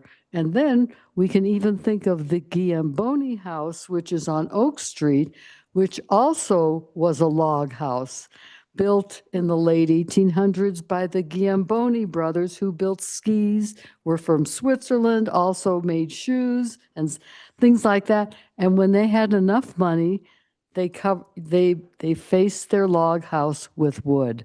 So it's a good project for a college intern. Which houses were log faced with wood, and which sawmill did those houses get their wood from? I don't know. But anyhow, good questions could be complicated in terms of misrepresenting the history of this building or raising questions with other buildings. So there's my 2 cents. Thank you for letting us put you on the spot. Okay.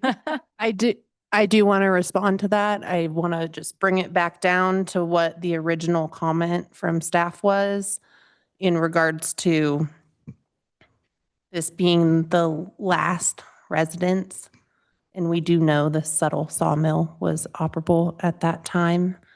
And we do know they were married to the Subtle family, and the Subtle did live there. And this is a residence, a home. It's not a commercial building.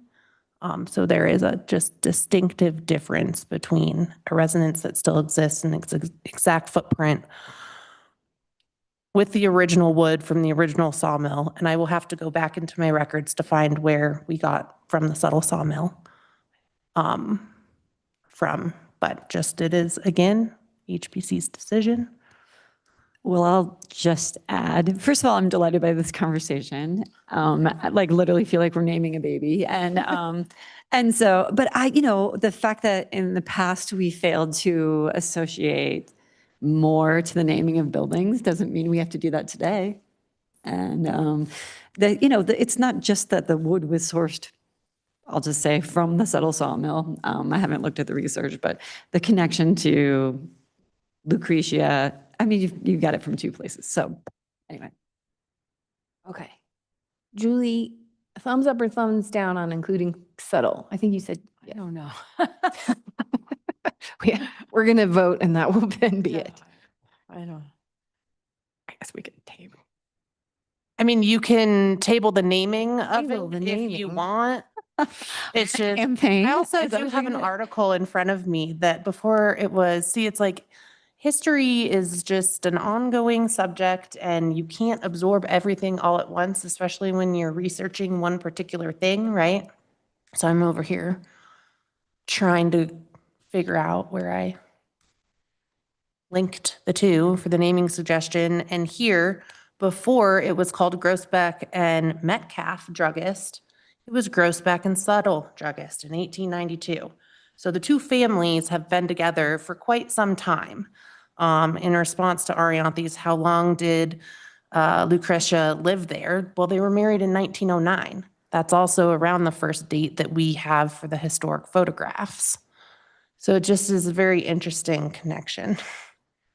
I mean, I think realistically, it's going to be called the Marshall House, but I'm, since I work as a historian and in my own regard, connecting, why not clue people in to the bigger story in the naming? It won't be, no one's going to walk around and say the whole mouthful. True. I do support going back and maybe looking at some of our naming of our previous sites, and maybe that's something for a goal 2026. No. What do you guys over there think? Well, Ariantha, I don't think had a good point in my opinion, which is that I don't want to do anything that's false. So that I shy away from that. My inclination is to include the name, but I think if there is a chance that something is happening that isn't actually authentic history, I would want to not do that. Right. It's very hard to undo Yeah, that's things. yeah. So I think I'm with Sally on that, and until we can absolutely prove, chances are, if there were several sawmills in action at that time, and he was married to her, they probably got a good deal on it. Well, we know Well, that we don't that's know what that. happened. I need to know. We already know that's what happened. Just learned that, well, we don't know. Yeah, We know and when if it was we- I built, think but we we- don't know when the siding was attached. Okay. But that they were not married until '08, which is when the railroad came. So now we have a new supply Yeah. coming into town regularly. I'd like to be able to prove that that's. I can always carbon date the wood, I think we need to talk to, which is actually a condition of the next. well, I'm going to say, if we end up tabling, I feel like one of us should follow up on James Logan Crawford's opinion. Yeah. Well, okay. Now I think there's too many of us confused. Let's table the naming convention, but move forward with the designation if that's possible. I think that you could move forward with the recommended motion, which is Grossbeck Marshall, because I think we do need to give it a name. And if we have additional information in the future, we can always amend the designation and rename it.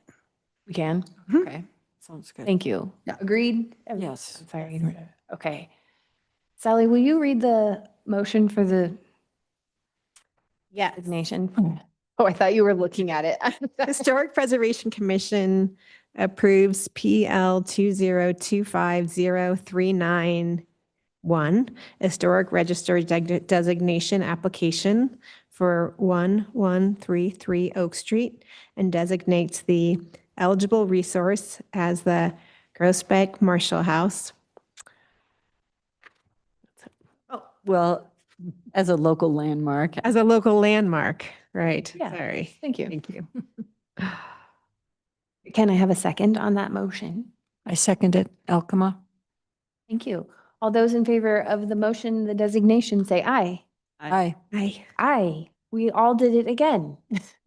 There are no nays. The motion passes and the resource is designated. So similar story. Someday we'll let you guys guide when that might happen. That is appropriate. We can do a ceremony and official recognition of this important resource. So thank you again for saving it. And don't leave because we're about to talk to you again. Does anyone need a 6:42? Does anyone need a quick break before we do part 2 on this? Yeah, like Yeah. just quick break. 5 Is that okay? 5 minutes? Yes. Okay. So we'll jump back on in 5 minutes. Thanks. Do something like this.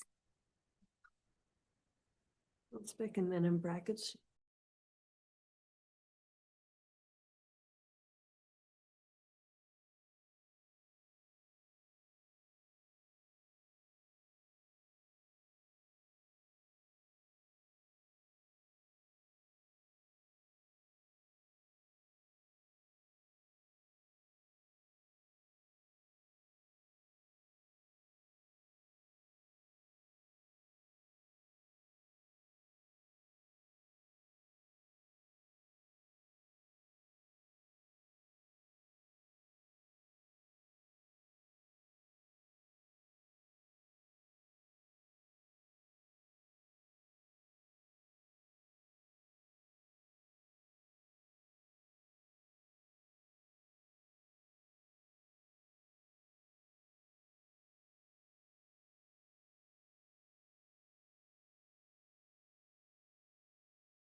Oh, thank you. Yeah.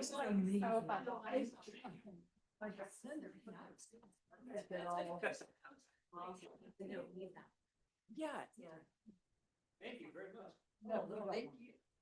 Dessert tonight. I just did that too. I was like, oh, I could really use some chocolate. I looked, I didn't see any. You know, I love getting dinner, but maybe a little dessert. Not so much to ask. Just so needy. Working so hard. No, where did that? It's like, I put on weight over the holidays, but whatever. well, exactly. I've now become accustomed to my sweet treat Yeah, yeah. after. Yeah. Because we just have, there's just, like, my kids are still eating their candy. I mean, like, but that's them. Yeah, they're very attached. They, you know. Yeah, they didn't do it all at once, Yeah. or rather they got so much. Our, thing they developed for the month.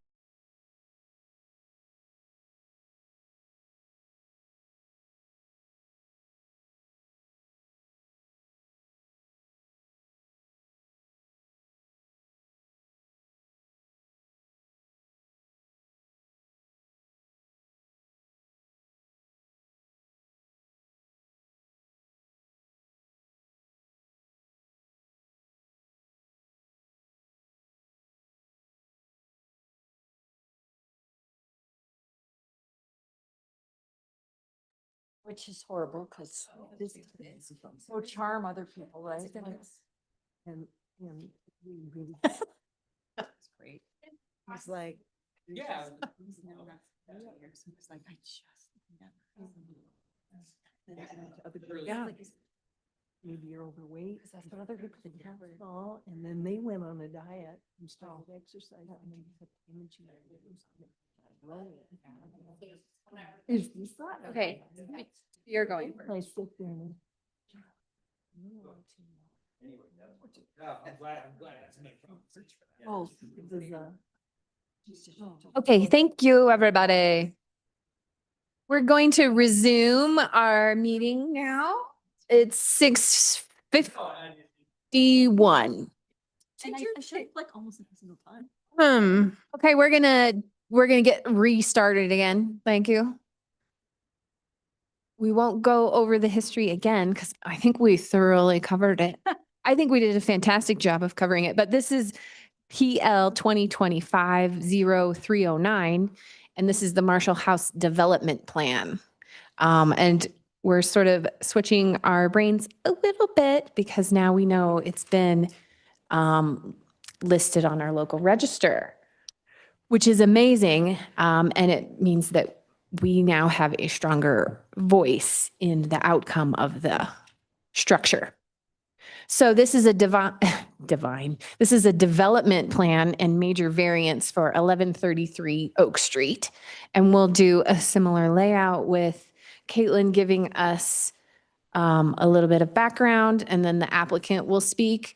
And then, you know, this will go on to Planning Commission and City Council, I believe. So the applicant and us should keep in mind that we are reviewing for historic preservation, rehabilitation, and an addition.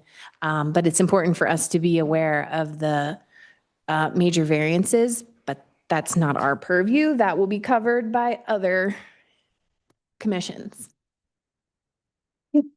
So I'm actually going to have Chancey give her presentation first.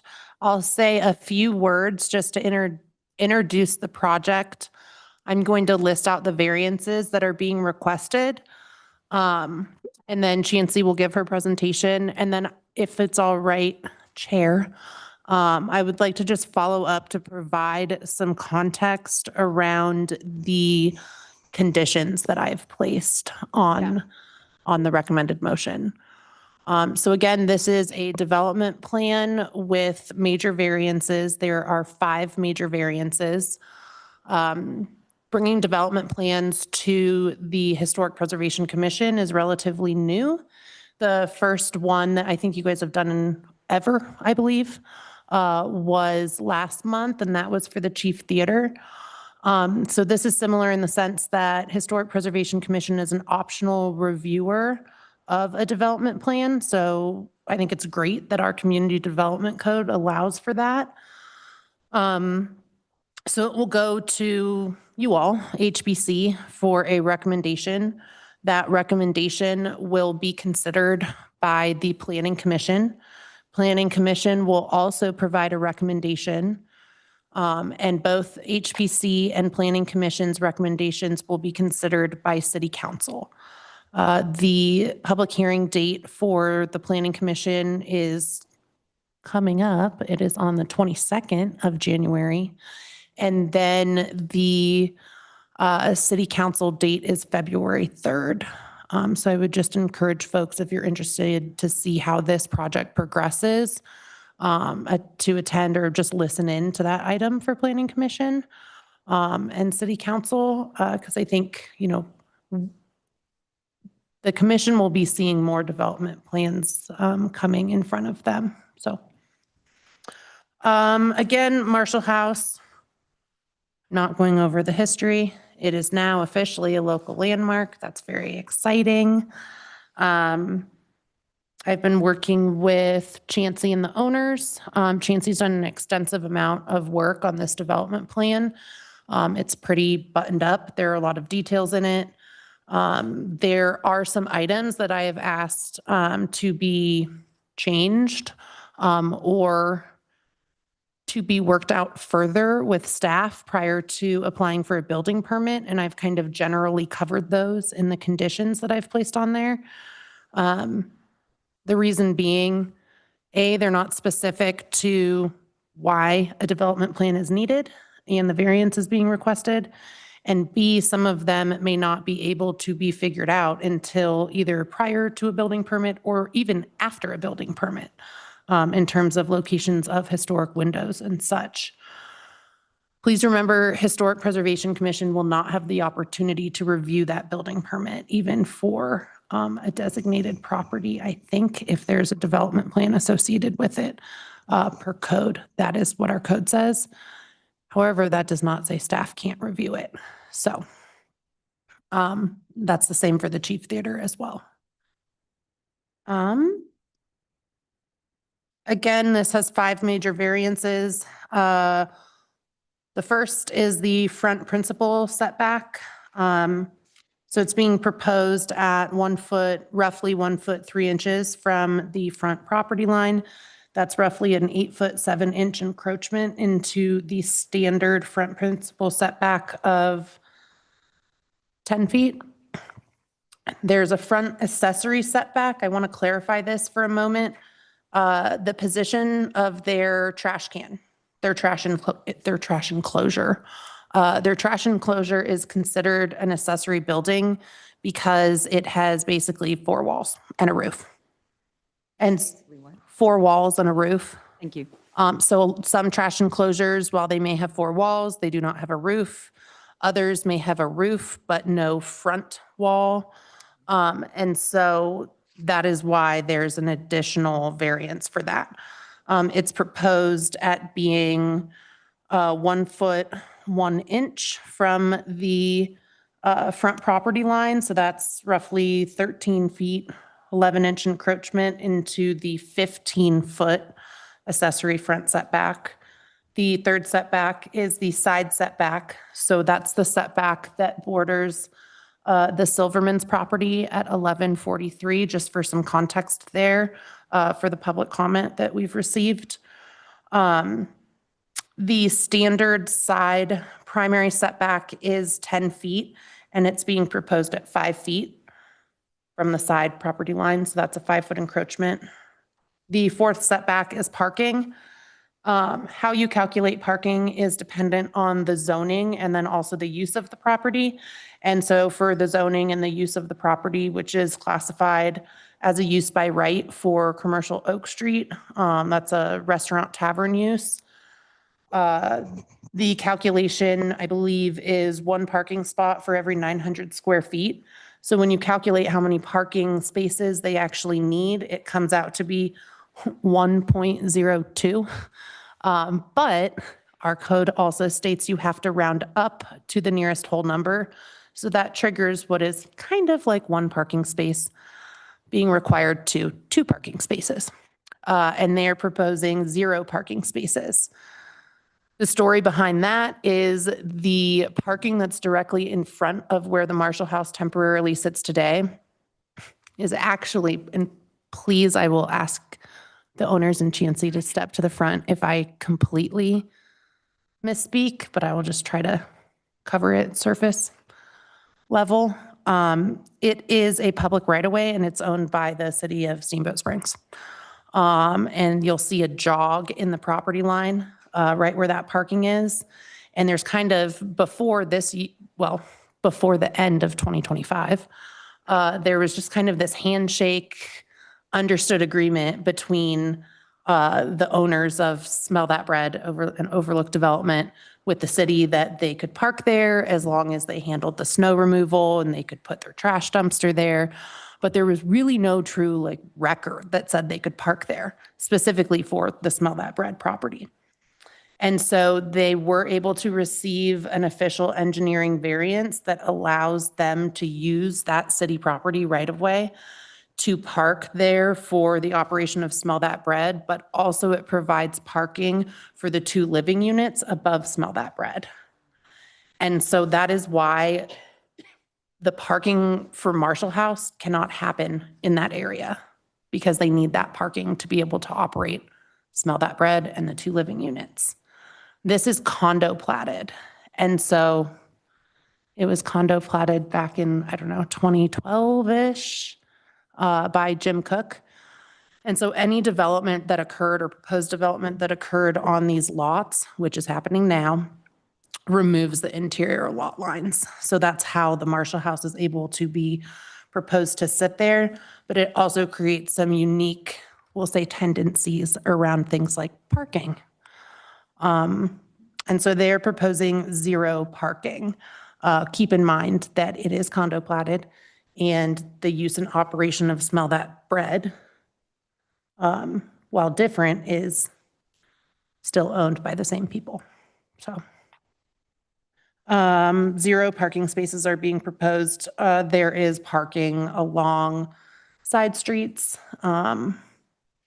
commercial streets and residential streets, and in city lots, which is pretty standard for a lot of the properties along Oak Street, churches, museums, whatnot. Water body setback, that is the 5th and last. The minimum water body setback per CDC standards is 50 feet. If you were to measure where that is from a spatial allocation for this site, that leaves a building area of roughly 4.5% of the total lot. Keep in mind when all of the neighboring buildings, 1143 Oak Street, Smell That Bread. You even look at the building that, West End is in on the other side of Soda Creek. You look at the hotel there. They all significantly encroach into the water body setback. They were all built well before we had zoning standards and a requirement for a water body setback. So the variance is requested at being placed 4 feet 3 inches. So it's a significant encroachment. The staff analysis for each of these variances requested states that staff feels that it meets the criteria for approval for each one. Where it's not applicable, that's noted. You'll also see for the front setback, the front principal setback, front accessory setback, side setback, and the parking setback. Staff felt that the applicant's narrative relying solely on an unnecessary hardship helped meet the criteria for approval for each of the variances, but that it would better meet it fully from an acceptable alternative. And so after Chancey presents, I'll probably highlight that language from an acceptable alternative standpoint I think that's going to be key when and if this project does progress to Planning Commission and City Council, as it is rooted in historic preservation. So, thank you.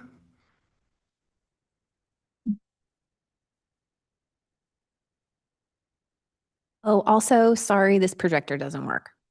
Everybody, but that one does. I have permission here.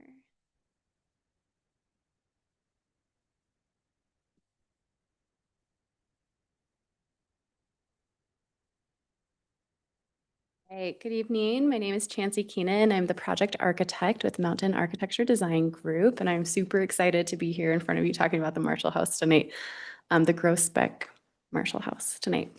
Caitlin did a great job with her staff report. I hope you've all had a chance to look at that. I do want to hit some of the highlights that make this project very special and unique. And the first slide that I have here kind of shows the history. We've been talking about this all night, so I won't go in great depth about it. But as you know, it's built in 1889. The Groesbeck Suttle family lived there for several decades. And then in the mid 40s and into the 50s, the house was sold to the Marshall family. They did, oh, excuse me. The Marshall family did construct a couple of additions to the house for a bathroom and a bedroom. A porch was enclosed at some point along the way as their family continued to grow. I think they had 7 kids, 5 or 7 kids, and a lot of kids. We've lost track. And then in 2018, the Marshall family sold it to the Gullers, who a couple of years later sold it to the LLC developer that we've talked about this evening. And at that time, as they're looking at developing it and having conversations about what to do with the house, it's so exciting that Joella was able to engage with them to receive the house and work through those details. The house was moved from that original lot location in 2024. And here we are, 2026 now, and excited to have the development application in front of you all and receive that historic designation this evening. I love the photos here. It kind of tells a quick story. Like Caitlin mentioned earlier, there is a big gap, but we have some of those early 1900s photos. And then the top colored photo is the house on its original lot. The second middle photo is the house moving down the street, which was quite an experience. And then the small photo down in the bottom shows it as it is today on the cribbing and elevated, and then a rendering next to it showing what we'll be seeing hopefully in the next couple of years. Let's see. So Joella reached out to our team in 2024 when the exchange of the structure was taking place, and asked us to do a feasibility study to see would this house physically fit on the property. We knew the site had a lot of constraints. So we, took our team out to the site, took some general dimensions of the building footprint, snagged a survey from Landmark Consultants, and kind of hit the ground running. Time was of the essence at this point. We immediately realized that there were several site constraints that go along with this property, which were presenting challenges. We have Soda Creek along it looks like I might have gotten kicked off of Zoom. I've got some great graphics here to help tell the story. We'll get it back on. Yeah. Okay. I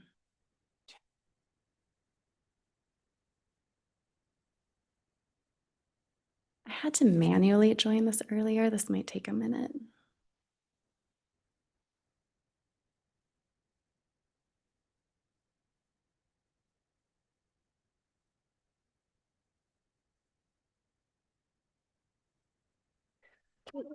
We did a sidewalk project. How far does the sidewalk go? Is there sidewalks anywhere near here yet? I'm sorry, can you provide me a little context here? Do the sidewalks extend down this length of Oak Street? Yes. Yes, that Yes, did they do. happen. I just haven't had the pleasure of walking on them. I Yeah, they've remember been we there a did- we while. did the bridge at 11th. Yeah. Yeah. So despite the parking, people can safely walk on Oak Correct. to the site. That's correct. Okay, great. I cannot make my brain see the sidewalk. Yeah, the sidewalk is on one side of the street, which is consistent with our sidewalk plan for the city of Yeah, Steamboat okay. Springs, I don't know why I can't. Thanks. which is to provide at least one sidewalk on Uh-huh. most streets. Leave it at that. Well, we didn't have sidewalks for a long time. So that's what I still think, apparently. Yeah. Are you back yet, Chancey? Oh, it's I know you still don't have a curb technically, Katie, in front of the truck. no curb. Yeah, I'm almost afraid that I'm going to run over the rocks Oh, yeah. when I park there. All right, sorry about that. So we were talking about the site constraints when we just started doing feasibility studies to see if this structure would even fit on the property. We have Soda Creek down here at the bottom of the property. Half of the creek is on the property. The red line represents the building, or excuse me, the property boundary. So we have Soda Creek down there. We also have this shaded blue area, this big, kind of odd shaped shading that comprises floodplain and wetlands. We have building setbacks that are highlighted in pink. We have the water body setback that is 50 feet that Caitlin had mentioned previously. That water body setback allows only these green triangles in these two upper corners to be developed that are outside of that water body setback, but then they're in the setbacks as well, the building setbacks. We have steep topography dropping down from the road and that sidewalk to the creek, and a ton of utilities in the area. So a lot of site constraints, and then we have this building footprint that we're committed to. It's an existing structure. So looking at that, we then we're like, how do we make the structure work here? And ultimately decided that if we can maintain the strongest element, which we feel is that cross gable architecture, and remove the additions from the 1950s that enclosed a porch and also, provided an extra bedroom and a bathroom. The footprint that we were left with does physically fit on the site. So that was really exciting. We also feel strongly that the greatest impact of development on the site would be to the wetlands and impacting the floodplain. So we have put two of the building corners right up against that setback, the blue shaded area, and then needed to rotate the building slightly off of being parallel to the street to make the building physically fit on site. So that was exciting. And then the movers showed up within I feel like a couple of days, probably not, it might have been weeks, but there was this urgency to save the building from being demolished from its previous site that the developers were wanting to move forward with plans for. So they showed up, they moved it in 2 days and put it on the cribbing that we see today. And it's stored, like Caitlin had mentioned, it's being stored on site currently, and we did just renew that to continue storing it while we figure out, what the next chapter of this building is. So that gave us time to take a breath and process, what are we going to do? What is the plan for this building? What can we do with it? And we worked really closely with staff planning, including Caitlin, doing technical analysis for the entire project. What is the use of the building? What is the floor plan going to look like moving forward? How do we meet accessibility and ADA requirements? Structural systems, because the lot is so steep, we need a full basement. How do we technically construct a basement underneath this existing structure? Zoning, entitlement processes like we're here reviewing this evening, modern mechanical systems, but most importantly, the Secretary of the Interior standards for preserving the structure. The result of all of that work was a floor plan that I think everybody's pretty happy with at this point. Let's see if I can get this to.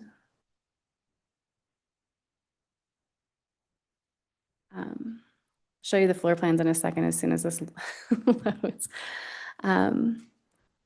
But ultimately, we have a plan to have a speakeasy type tavern on the main floor and a cigar lounge in the basement.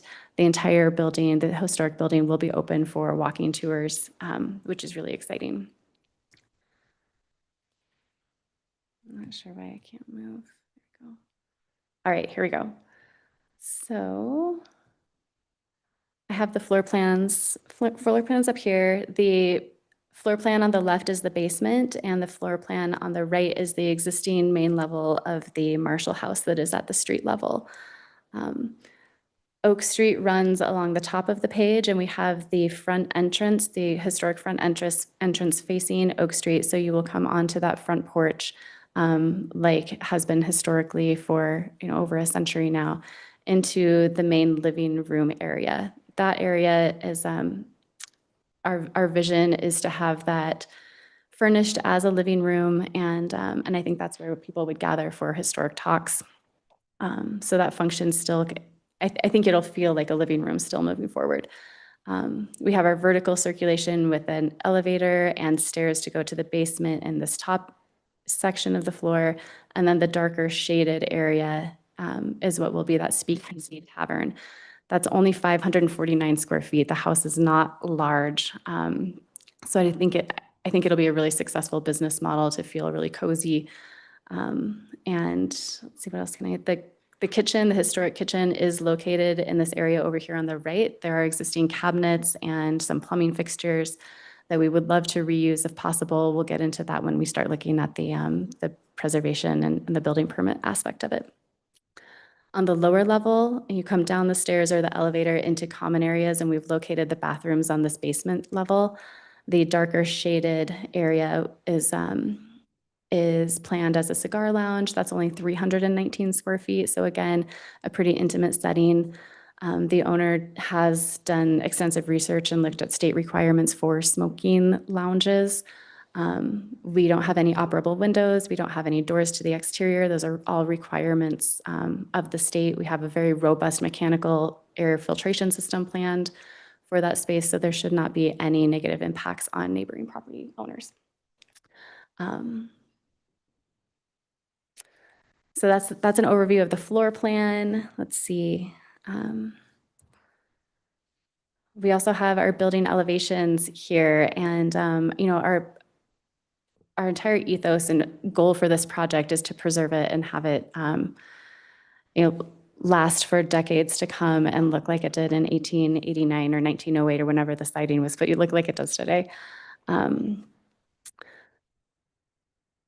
do have several notes here on the rehabilitation of the project. I think I chose rehabilitation as a treatment strategy because it seemed to really fit what we have planned here, and is defined as the act or process of making possible compatible use for a property through repair, alterations, and additions while preserving those portions or features which convey its historical, cultural, or architectural values.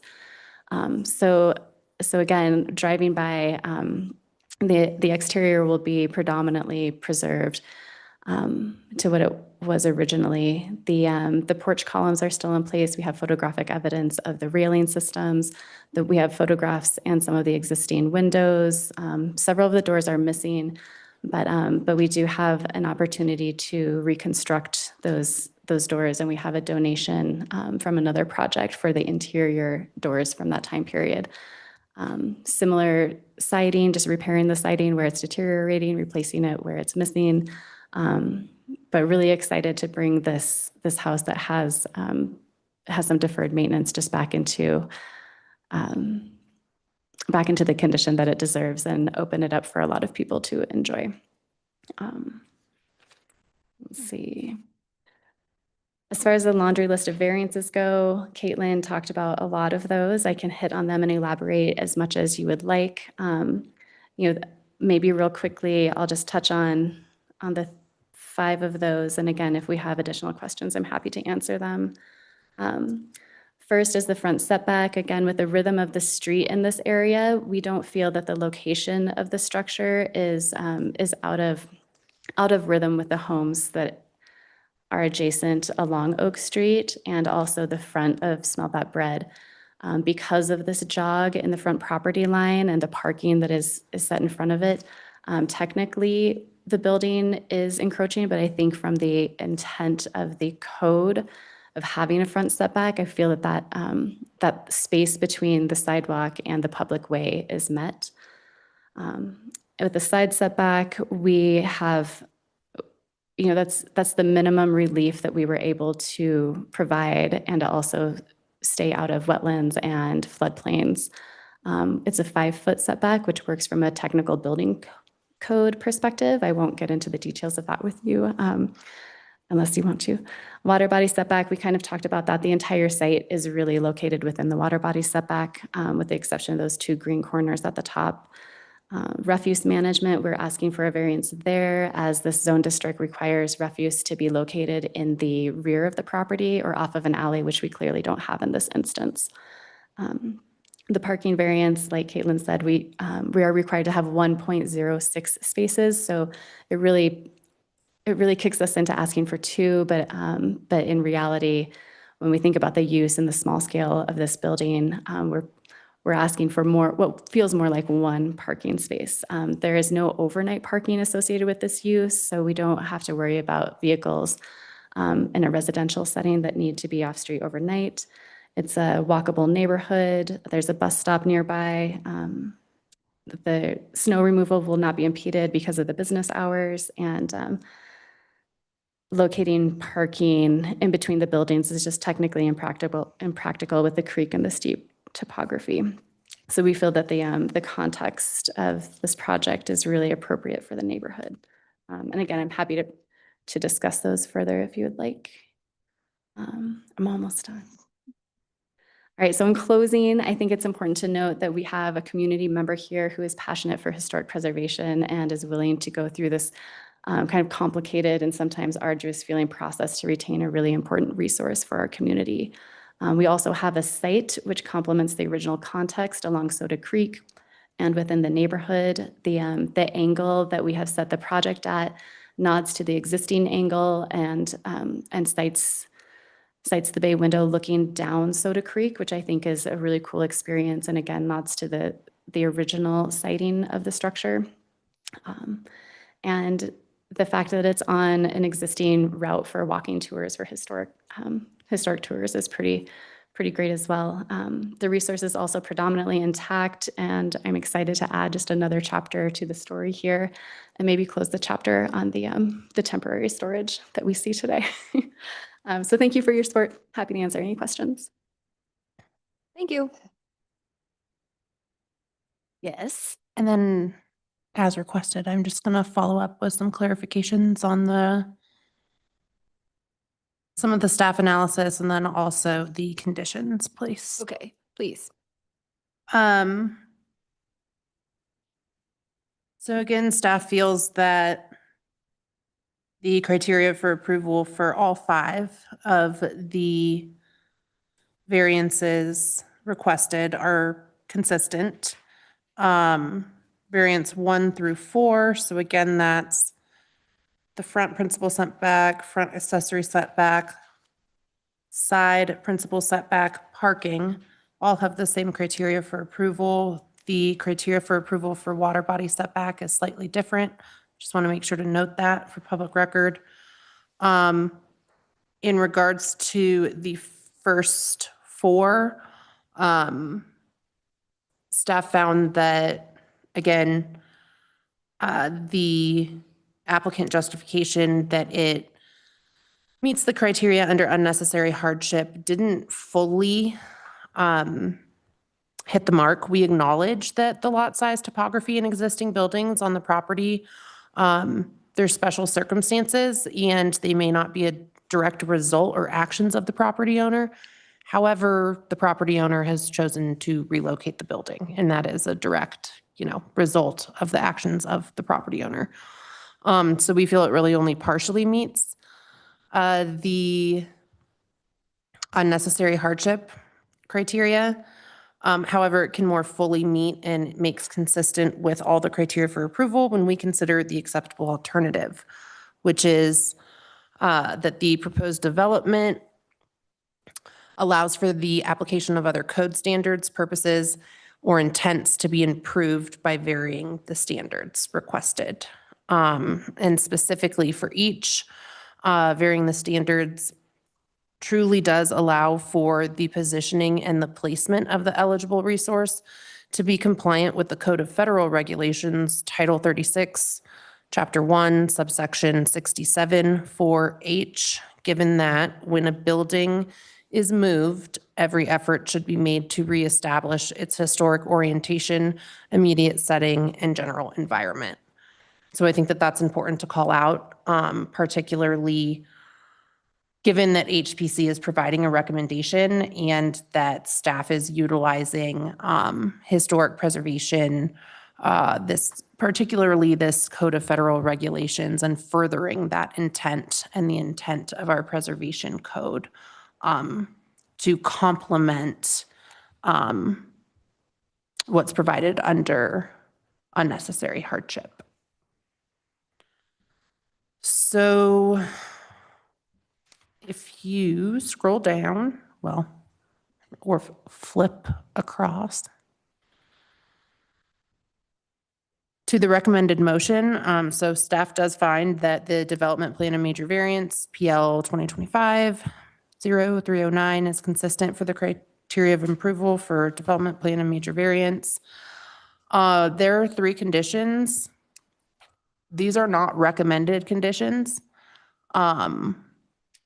They're conditions that I've placed in my historic preservation review on the development plan.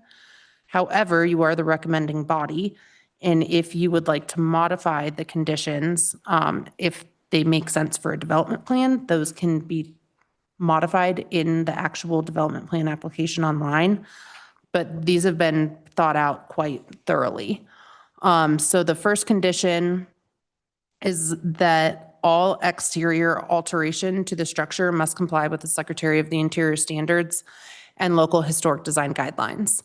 The building permit shall not be approved or shall not be issued until approved by staff. So staff can still review the building permit.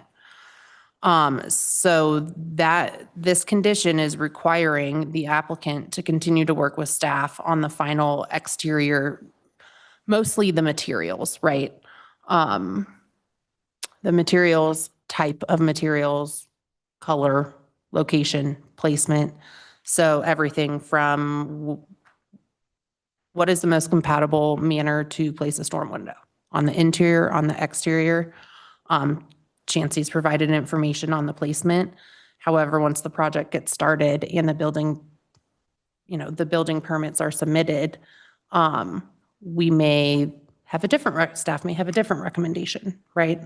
So we're in the early infancy of this development plan. This is not a building permit. And there are still some, just quite transparently, there are still some considerations that are presented in the development plan that I'm unsure about yet, such as the stone facade on the bottom of the, lower level. Basement. Thank you. And so this is why these conditions exist, right? It provides me the wiggle room to really work with the applicant, the owner, and also the State Historic Preservation Office if the owner is going to go in for any sort of tax credits. I don't feel comfortable just saying, oh yes, go for it. This is the exact material that we want on the outside. Because if they move forward and that's what their building permits say, then that might limit their ability to get tax credits. So particularly for commercial tax credits. So specific exterior alterations requiring additional conformance include, but are not limited to, roofing profile, stone veneer as exterior facade material for the new foundation, walkout lower level, light fixture style, type, and location, existing window reconstruction, restoration, rehabilitation, replacement window type and material, storm window placement, type and material, new window opening and locations, new window material and type, and all other exterior materials, types, and treatment options.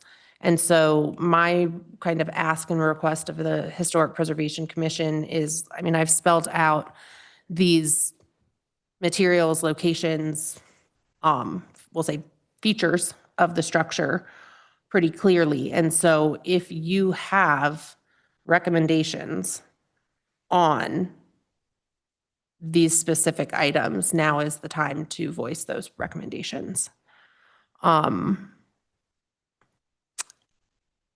again, and I think this could be an ask of the commission to the owners. I'm not going to speak for them, but I can only assume they would be happy to come before the commission to ask for their feedback on final design as the project progresses. Just given that you all will not be reviewing the building permit.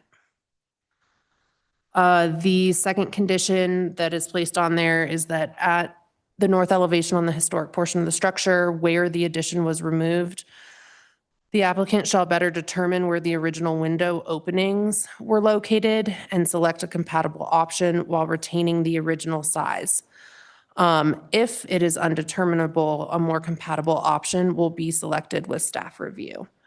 And this is also a condition when, if you were to pull up the development plan, it's tied to following TCO or basically it's following issuance of occupancy. So they're going to need a building permit in order to dig into the wall to find out like where was the window.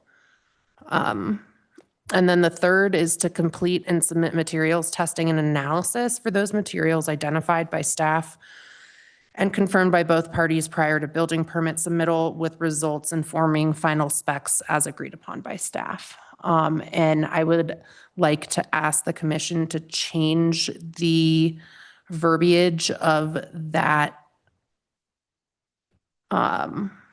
condition to say complete and submit professional materials testing. So, you know, not Mr. Joe Schmo who lives down the street and wants to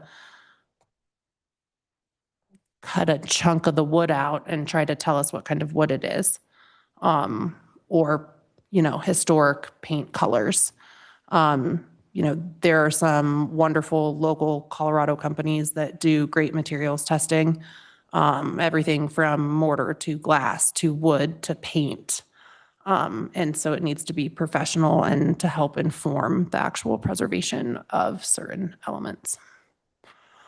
Something else I wanted to highlight is, you know, as this project has progressed alongside some of the other development plans, such as the Chief Theater, and ones that will come up in front of you soon, like Western Resilience Center, I'm going to try to do my best as staff to make these conditions as standard across the board for the development plans, where applicable, right?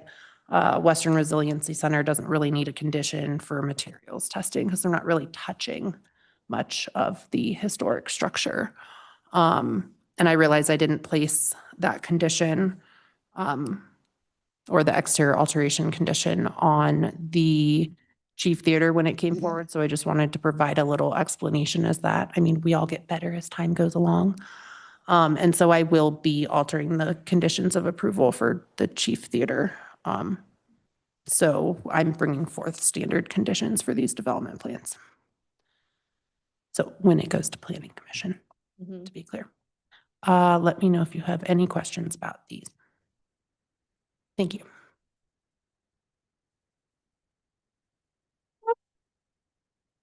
Yeah, anyone have questions? I have We move a on. question just about the plan, because in the original description, it says that, and this is general architectural description, it says that it has a metal roof. And I don't know when that was from the original building or remodeled, and what are we going for now? It look like shingles to me. I'm not sure if we've got a timeline on that It was originally shingles, and Okay. I believe they have proposed 2 different options, correct, Chancey? The historic photos that we have here show shingles, and so what we're proposing right now is a composite shingle that would meet Class A fire Okay. needs. So the metal roof was some interim thing, maybe.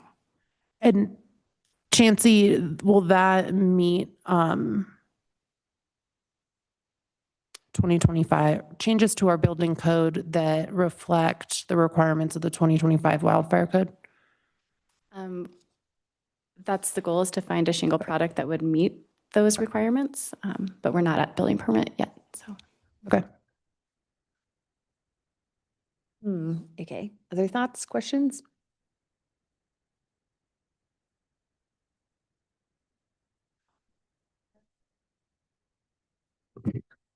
The mechanical room that's going to be required for the cigar area, will there be, is it allowed to try to pull that much out of that, to enclose a space like that we know there's going to be requirement to really filter that air? And if so, I see you have a really large mechanical room.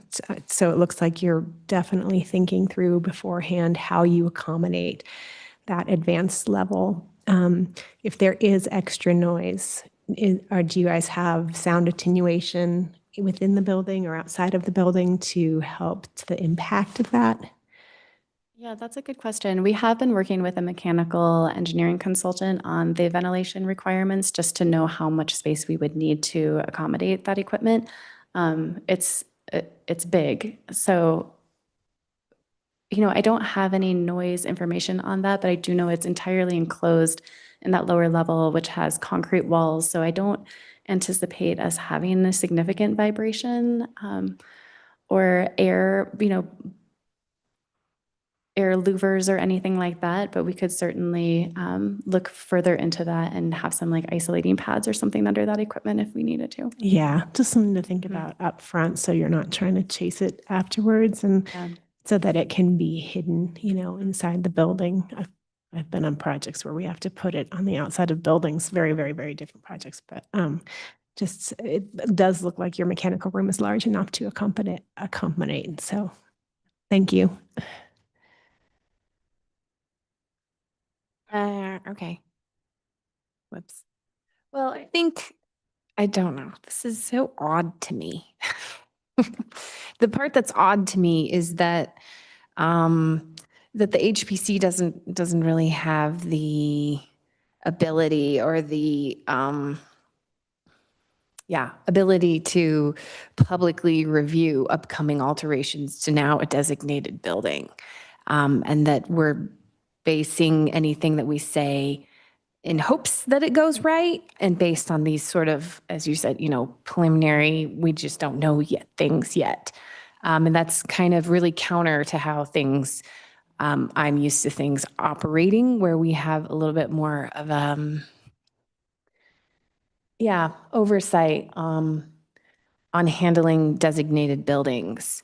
So I do not know how you add a basement under here without causing issues, but I'm just going to trust that the right professionals are going to handle that. But, we've also never done a basement addition underneath a historic house. So that's crazy and cool. So, and I, like you said, Caitlin, I'm interested in what materials would be selected for that, and how they complement or, don't with our historic structure. Well, and I think that's one thing that I've had to kind of make clear for both the applicant and owner is that even though this is not 2 different structures, right? It's not, we have a new basement in a historic house. Any alteration to the basement must be compatible with the historic structure. And this, based on our code, odd. Awkward, also something that we need to address when we bring forth our code changes, right? Specifically for designated properties. Right. But so now is the chance to provide suggestions on exterior materials for the new construction.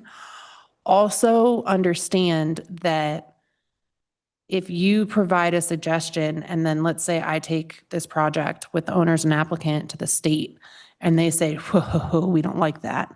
I think we're going to defer to what the state says so they can get tax credits. And I mean, we had some really similar things with the Veterans Center. In terms of tax credits and changes that happened after the fact. And you guys didn't review the building permit because it wasn't listed yet, but it still adhered to the Secretary of the Interior standards. So I didn't have to bring it forward to HPC. And so it is weird, but I think any information you can provide during this meeting is going to benefit the project. I can also provide some information on the material of the basement that we're proposing right now, if that's helpful. Sure. Okay. So it appears that that we had locally quarried stone for the original foundation, and what we're proposing for the basement is the same color, but a very modern format. So maybe not polished, but a very smooth rectilinear format of Colorado buff sandstone that you would find regionally, but it's very distinctive. Also, the windows in that basement we have as black, simple, contemporary windows with steel headers. Any of the elements that weren't original or that we're not totally certain of, we want to be able to distinguish those, going back to the standards for rehabilitation, that changes that create a false sense of historical development, such as adding conjectural features or elements from other historic properties will not be undertaken. Or creating a false sense of history in any way. So we're very much aware of that. Yeah, I think that's a good idea because the Emerald Mountain Stone is so rough and has so many undulations. And so I would be in support of a similar color, but like you said, really clean cut and smoothed. So you'd be able to tell the difference because those are very easy to identify, those original stones. And this is different than the first stone veneer that you had proposed. Yeah. So she was able to adapt that. Yeah. Okay. I don't know when it's appropriate, but I do have a question about the conditions that you had mentioned. So let me know when we have another opportunity for questions. Sure. Yeah. Any other thoughts? I think overall, oh yeah, go. I'm just filling space until someone talks. Okay. I just want to go back to under the recommended motion number 3, and you spoke to it really articulately, Caitlin. And I understand that you're trying to, with this project, establish a standard with this complete and submit professional materials testing and analysis. I'm just completely unfamiliar with that, but I simply just want to say that if it creates undue burden, given that we live in Steamboat Springs, I'm just not familiar with who would be providing that, what part of the state are they coming from? And so it makes me want to create an amendment that says, when possible. No, I would not recommend that, I don't want to be super blunt, Not but I surprised that you're wouldn't. pushing back, but I'm just trying to better understand what is the reality of that. So here's the reality. This property is on our local register and we can regulate what they do with the property. That is the HPC's purview. And staff's recommendation is that they shall, meaning they have to, get professional materials testing. It is not expensive. It is not extensive. So there's a company in Denver called Atkinson and Nolan that's who I would, if I were working with an applicant, that's what I would suggest. Sam can go over himself with a little knife and Sam and I can cut out what we need to cut out. He puts it in a baggie and he goes to FedEx and he ships it off. Okay, so this is something that can take place remotely because you can bring your Yes, they can- tone down just a little. Oh, yeah, I'm it being can comfortable with definitely. you, just so you know. No. But I don't appreciate that because the reality is if it's remote, that's the kind of information I'd like to hear. Because, were I to hire a Denver attorney who'd had to travel to the Routt County Court, I'd be paying for every hour of transport up here and back. And That's kind of the, I'm just meeting your tone and letting you know, listen. Sorry, I didn't mean to have a staunch tone or a trite tone there. I want to remind the HPC and empower all of you that like you don't have to be loosey-goosey with our designated properties, and people choose to designate these properties on their own. And I mean, you can't get a lot of times a local builder or a local contractor. You're bringing people in from out of state, you know, to work on a project, or from Denver. And so any type of construction in this town is expensive. And I just don't, it would not be my recommendation to just say, if you want to, because this is one of the opportunities where we can regulate best practices in preservation. And on the flip side, making unrealistic standards, in my purview, does not promote historic preservation either. Okay, and it's for the Historic Preservation Commission to determine if requiring preservation-based materials testing and analysis is an unrealistic standard. I simply don't know if it is or not, because I'm not aware of the services and how they work. Okay. Chancey, do you have experience in this materials testing? I do. It's been a few years, so we have had materials testing on like paint samples and things like that. I just want to make sure that the conversation earlier that was talking about, dating the wood species to see if it actually came from the Settle Mill. I don't have experience with that, and I don't want to be required to have just an open, unending, potential for testing. So that was my question that I wanted to come back to the commissioners were, this is the first that I've heard of this. Some testing is fine, but if it's extensive, that could become cumbersome. So I think if that condition is placed on us, we need an opportunity to review a specific list of what testing is going to be required. Yes, and the condition reads as confirmed by both parties. So that would be staff and the applicant and the owner. Yeah.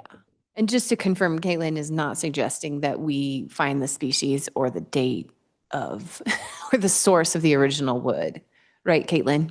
Correct. And materials Yes, but testing. no, that's not a condition. Correct. And just to provide kind of a wider viewpoint on this, there is a wood chink log structure, right?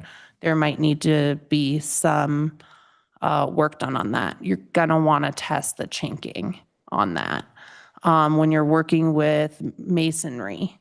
So, for instance, the Chief Theater, when that brick, 1980s brick comes off, they're going to want to test the mortar.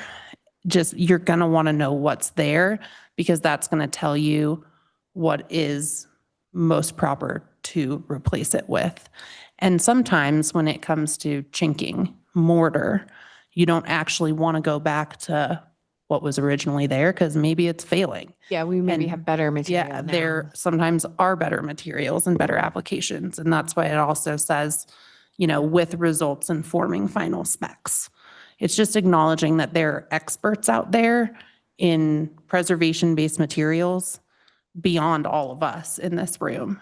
And if we want to do the best we can, we should utilize their expertise.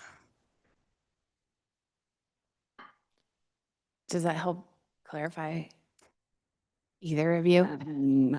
I don't feel the need to add the word professional to this motion. I'll say that. Yeah.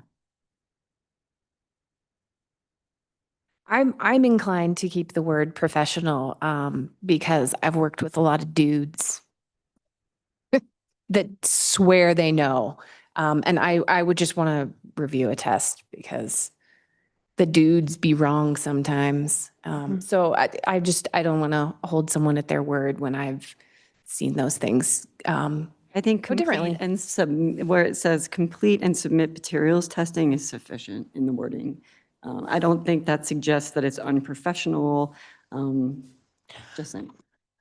But staff is pretty firm on adding the word professional, just based on some of the people that have offered to do testing on this house in the past, particularly with Marshall House. And I just want to make sure that it's done by like an actual preservation testing. And I would suggest that when you have that meeting with parties, that be part of the discussion, but not necessarily needed in the wording of this motion. Okay. Any other comments on that or feedback? I don't know, from you, Sally, because you're in the field. I hear both sides. I don't have a strong opinion either way. I'm sorry.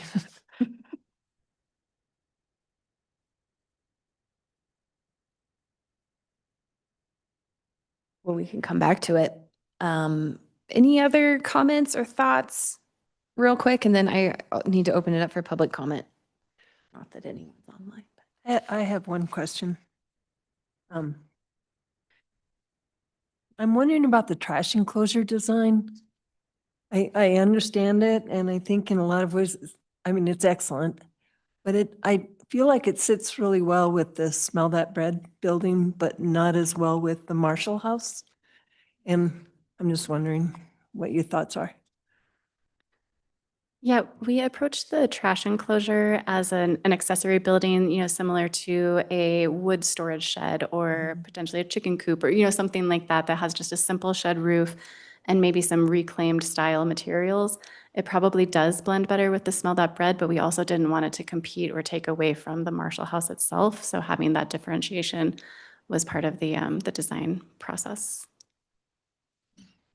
Yeah, on that note, our guidelines for sites, our local guidelines also talk about fencing and that they need to be, somewhat semi-transparent so that we're not blocking the viewscape around the historic structure. So we would just want to, it looks like you probably are, but I can also see the tendency of wanting to hide that.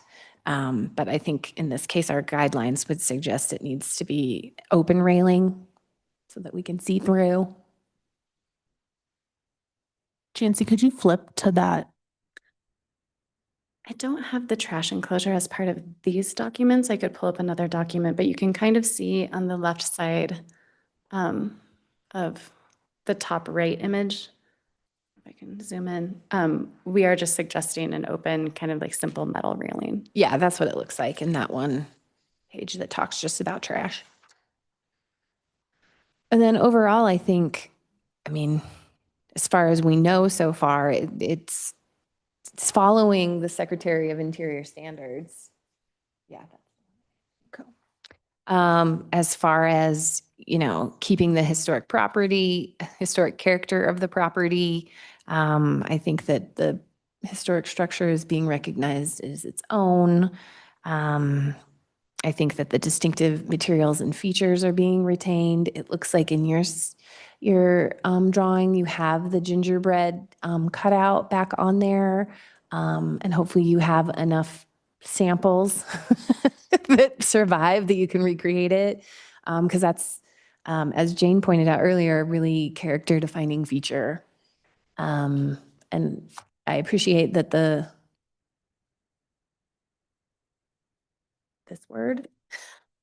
layout is situated similarly.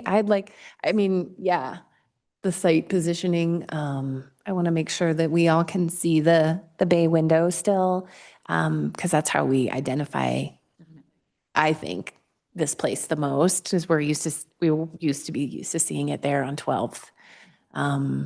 So, keeping. Do you have to put trees on? Is there a requirement for adding? Anyway, that the trees wouldn't block that, which only works in your own favor because people want to be able to see out the windows anyway. What other thoughts? It's a tight, this is very tight, which I think is why the lot hasn't been developed before. Like they took the good lots 150 years ago. The Grosbecks did up on the hill. So I think you have your work cut out for you, but I agree with the applicant and the staff's justifications for the variances. And I think that this is an important building that we just talked about because it was designated, that it warrants the need for the variances, and that that would be what I would have to say to the next commission and to city council is that while we never want to build in water body setbacks or closer to the street than we need to, I think in this case it's justified. And I also agree with staff's conditions. of approval as amended. I think you've done an incredible job. This was such an awkward, difficult site. So many constraints. I think rarely do you see sites this tight and buildings this important. And for you to have both of those things and to have absolutely Rubik's cubed it in there the way that you have to the inch, it looks like, I think is just brilliant. And to have done that and maintained the best aesthetics of the home. I really like the way you've done the lower level. I think it to my eye works. I can't imagine a better way to do that. I think it's fantastic. And yeah, I think I'm just really glad that you've taken this on, and I look forward to seeing where you go with it. The setbacks don't bother me in part because of what you pointed out, where you're really aligned with Smell That Bread. You're pulled back from that even a bit. So to see the actual street and how the parking for the next door, how that all lines up, I think even though there's multiple setback places that we're not meeting the setbacks, it won't be evident aesthetically. It won't look funny from an overall streetscape. So I really support this project, and just want to say good job. Thank you. Oh my gosh. Pause. I alluded to it, but I forgot to actually call it. I would accept public comment if anyone here would like to comment on this. I didn't see anyone online, so I forgot. Yes, please. Sorry. Well, why not? You've sat here this whole time. Well, I did not intend to be bouncing back and forth quite so much tonight, but I agree with what you have all said. Say your name. Which is, New Arianti project. Stetner. Here I am. At any rate, I agree with what you have said. This is an important building. It is a challenging lot, and this deserved to be saved. These, how you say, restrictions of setbacks did not exist when this building was built, nor when Smell That Bread was built. These are all contemporary constructs. So we have to look at the rhythm of the street and how things fit into the context. And right now, this is working, and the solutions to the basement are sympathetic, and the use of similar stone but smoother texture is sympathetic. And to your question about materials testing, that is often important because of these issues of asbestos and lead. And because of these federal state requirements that these items be identified and mitigated, there needs to be testing. So, and there are laboratories and professionals that do that. So it's important, and we've had to deal with that in a number of situations. So I agree with the conditions, and I think that it's a worthy project, and I support it. Thank you. Sure, come on down. Sorry I made you wait. Also, yes, welcome, but please restate your name and address. It's Paula Silverman. And I just, in terms of planning, and, I don't know how the steps of all the planning goes, but I had done a lengthy letter to Caitlin about it. And in terms of the word professional, I think that really needs to be there, because if the variances are going to be accepted, then very specifically, the codes and the specific stuff that needs to be done to protect, because it's within a variance, has to be very much so highlighted. And I appreciated your question about the mechanical room, because in one statement I heard that everything is sealed, but in another statement, there's a egress going out. So in the plans, I don't see, I figure I see where it is, but I don't see where the pathway is to go down to that entrance and exit in terms of it being a safety issue for people who are in that cigar room. How many exits are there? And how does it come in and out? So that's a concern of mine. And then in terms of the mechanical room, is it all a filtration, or is the smell of smoke going to come out somewhere? And where? Again, because of the narrow variance between the properties, if that is accepted. So, I professionally, I think it all has to be very looked at in terms of noise impact, light impact, smell impact, and fire impact because of the narrow variances. So that's why, to me, it's important that everything is very professionally done and they look at not only code for what needs to be for the historical side of it, but the code for the safety of the neighboring properties. So that is my key comments on that. Great. Thank you very Okay. much. Thank you. May staff ask the applicant to respond to something? Public comment? Sure. Yeah. We have that covered. Yeah, I was going to ask if you guys wanted. All right. Once again, Sam Gordon, I own Smell That Bread. Speaking to the ventilation, first and foremost, those systems are designed specifically for these establishments. They are almost, you can't hear at all, and you will not have any smell vented to the outside. That's exactly what it's designed for, so that you could literally stand right outside the door, nothing. So noise and smell from outside the building should be a non-issue. And something that also we just didn't touch on, there will be fire suppression obviously downstairs because there's going to be combustibles in there, et cetera. So just wanted to address those two things real quick. Thank you. You want to talk about egress in the basement? Or do you want your architect, a safe way to get out? Oh yeah, no, of course. There will absolutely be emergency exits downstairs. Yeah, there just won't be any directly, let me rephrase that. Yes, there will be emergency exits downstairs that'll be accessible from everywhere in the basement. Yeah. Yeah. And Chancey could talk more about that, but it looks like the cigar room is its own room and that would have a, assuming, glass kind of door. Yeah. And then the restrooms are open and not exposed to the smoke, which would also be where the emergency exits would be. Correct. Just to further the public comment. Thank you. Thank you. Thank you. Thank you, Sam. Chancey, I have a question. In some of Paula Silverman's comments to me earlier, she did have a question about the ingress and egress of the lower level.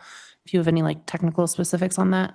And then she also asked how long the rock retaining wall was on is it the west side that borders their property? I did a quick measurement before the meeting and I think it's about 12.5 feet.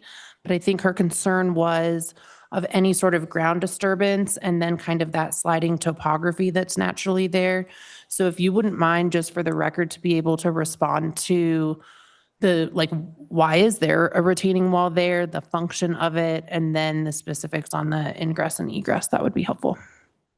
Yeah, certainly. So we do run building code analyses on these projects really early on to make sure that we're meeting distances to exits, number of exits, widths of exits, all of that. And we meet that very easily from the basement level. So no concerns there. We don't have a door directly to the outside from that cigar lounge, but that is not a requirement by code. So exiting is taken care of. And as far as the retaining wall goes, we are not allowed to, nor would we want to do any kind of grading or disturbance on the neighboring property. So all of the grading is within the site boundaries. There is a retaining wall so that we could keep grade elevated around that front porch to more accurately depict the existing grade and the porch aspect of that. And then we do need to drop down to get down to existing grade on the lower level so that we're not impacting the wetlands and water body, well, not water body setback, but the floodplain and wetlands down there. Okay, thank you. And so the cigar room where the smoke is happening is fully enclosed and there's not a door or a window that goes inside or outside to the outdoor area. I think that was Paula's concern, was that you could just open the lower level door and then boom, all the smoke is going to come out. But it's designed to be fully contained, correct? Correct. Okay. It's a cube. So don't leave. Okay, so now it's time to prepare the site. Does the house have to be moved again? The house does have to be moved again. It's actually currently at an angle that is more severe than what it will be finally placed at. So it'll be slightly more aligned with the street. And I think it needs to move approximately 1 foot toward the street from where it is now. So we got it very, very close. And then through the planning process, et cetera, we need to adjust it slightly. And we've been in touch with the movers and have a plan to execute that. But building and excavation can happen around the stilts. Cribbing. The cribbing, yes, some of the cribbing will have to be moved to excavate down to frost protection and things like that. This was like a scramble to get it stored. And now we've been working with structural engineers and civil engineers and the house mover and the subcontractor and the excavator and foundation, like everybody's involved to make this happen. Yeah, we put a lot of planning into it. And so, So interesting. Chancey, the house will actually be a little bit further away from the Silvermans in its final placement. Is that correct? Just from an angular perspective?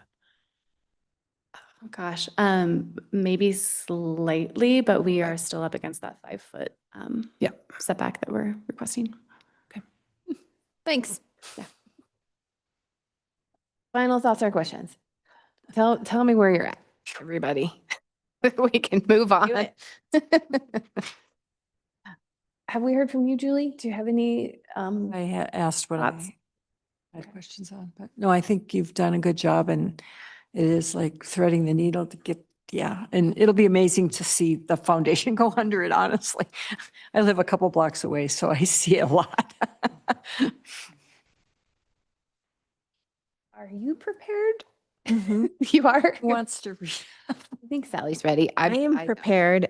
I want to just confirm, it sounds like I heard a few people say leave in professional. I know Chancey and Marianne both were uncomfortable. Caitlin, you said that part of the process with professional is that you will make a list and you and the architect and the owners will go over that list and process, exactly what that means. So it's not a big open-ended, expensive, never-ending list of professionals. That's the intent. Yeah, correct. And when I say professional, I just mean like the company that completes the testing needs to be like Licensed. professional, Right, okay. certified, licensed. And then the agreed upon by both parties is, so we're agreeing on it with both parties. I just think. Pretty minimal, I'm talking about like paint, wood, that's about it. Go ahead. Speaking to my commissioners, my fellow commissioners, as it's written, I think it's just an unnecessary addition. I feel like the way it's written already covers that and just becomes picky. And given the fact that when all parties walk away at this point, the city will be meeting with the current owners to be working out this detail. So it just, yeah. Gotcha. I think, in my opinion, staff feels it's warranted, which is more experience than I have. And so it's a word. I think it will be okay. If staff thinks it's necessary, then I support it. Okay. Oh, okay. I don't know what that means. Yeah. We'll find out from Alex. Fine to stand alone, yeah. Recommended motion, Historic Preservation Commission recommends the approval of PL 20250309, a development plan and major variance application subject to the following conditions. 1, All exterior alterations to the structure must comply with the Secretary of the Interior standards and local historic design guidelines. Building permit shall not be issued until approved by staff. Specific exterior alterations requiring additional conformance include but are not limited to roofing profile, stone veneer as exterior facade material for new foundation / walkout lower level, light fixture style / type and location, existing window reconstruction / restoration / rehabilitation, replacement window type and material, storm window placement, type and material, new window opening locations, new window material and type, and all other exterior material types and treatment options. 2, at north elevation on historic portion of structure where the addition was removed, applicant shall better determine where the original window openings were located and select a compatible option while retaining the original size. If it is undeterminable, a more compatible option will be selected with staff review. Number 3, complete and submit professional materials testing and analysis for those materials identified by staff and confirmed by both parties prior to building permit submittal, with results informing final specs as agreed upon with staff.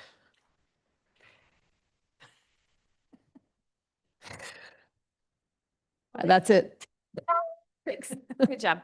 I second the motion. Probably won't matter. Okay, all those in favor of the motion with the conditions as listed, please say aye. Aye. Aye. Aye. That's all 5 of us. Carries. And you'll be in touch with staff about your next steps, including planning commission. Thank you. May I ask the owners a question now that this has gone through? Sure. As staff, now that HPC won't review anything? The owners particularly. Thank you. Didn't know if you need Mike. Yes, the mic is needed. The mic is always needed, Sam. As this project progresses and small details are further determined, would you be willing, well, A, to work with me and then state staff in terms of tax credits, but just have that understanding that sometimes the smallest of detail is you get a tax credit or you don't. And so just having that open dialogue with staff. And then would you be open when and if I feel necessary to bring questions for additional discussion to our HPC, not in the format of a public hearing, but in the format of like a staff issue? Would you be okay to that, with that? It's fine with me. It's fine with my son. Yeah. Okay, thank you. And someday he'll inherit this whole mess, so. Indeed. Yeah, the only thing that I would say, first of all, it would be stupid if we tried to move forward with this and didn't pay attention to these kinds of details. Second, we have been on this project for 18 months at this point. I do not want to tell you what the outflow has been. At some point, we need to move forward with a better sense of urgency.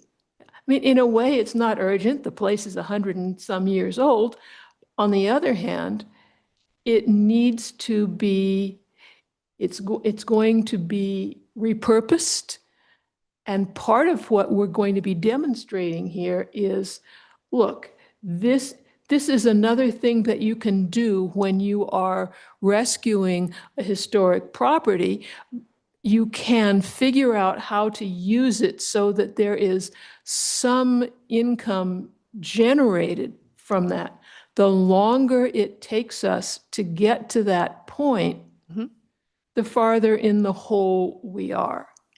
So at some point, other than closing myself in my own bathroom and screaming at the mirror, I am going to be conveying that sense of urgency. Let's do all of this, but let's not have to wait 6 months to find a professional to do a test. Absolutely. You got it. Thank you. No further comment. I'm done. Thank you. Thank you all. Will you guys contact me at the museum sometime when you're in final decor? Because I have some things for you. Oh, yeah. Absolutely. I've been saving them for you. We are supposedly, depending on which marshal you talk to, going to be able to recover the pocket doors that were a major feature of that interior. And there was random talk about light fixtures. Again, this is marshal conversations. Random being the So, Yep. yeah, those are been some there. of the details that kind of like, let's continue to have that discussion because with commercial tax credits, they will look at the interior space. So we want to make sure that we're all working together, owners, architect, tread. So thank you. Good luck. Thanks. Thanks. Thank you all. Thanks. Okay, commissioners. Where are we? Reports? Can I say something? Oh, yeah. Sorry, Jane. No, it's okay. Owners, owners, Sam and Joella. Yes. I'm not trying to be rude, but I'm really glad you didn't get that cabin. It sounds like it found a great home and you found a wonderful structure to save. Oh, we definitely did. So Absolutely. it all worked out. Absolutely. Usually does. Thank you. What am I supposed to be talking I about? don't know. It says reports on here. So I think this is where we could, it's 8:15 right now. Typically at the beginning of the year, we will discuss at a regular meeting, potentially have a special meeting to lay out our 2026 goals. So I would like to suggest that we want to do that at the next regularly scheduled meeting in February to keep our meeting fatigue low? Yes, please. Okay, and maybe we can have some email exchange. You guys can just make sure to not hit reply all about suggested goals. I'm really, really grateful that we have all of you on the commission. I've been really impressed with Jane. We had a nice discussion on, I don't know, Friday, Thursday, I don't even remember, one of the days. Friday, thank you. And, she just as kind of a precursor to what some of our goals could be. Remember, let's look at the recommendations we all reviewed and recommended approval for together in the preservation plan. But something she brought up, she was like, are you telling me I only have like 5 days and like most of it's a weekend to review this document? She was like, on the commissions that I've sat on before, like there was like a 2-month cutoff for the applicants to submit materials and 1 month cutoff.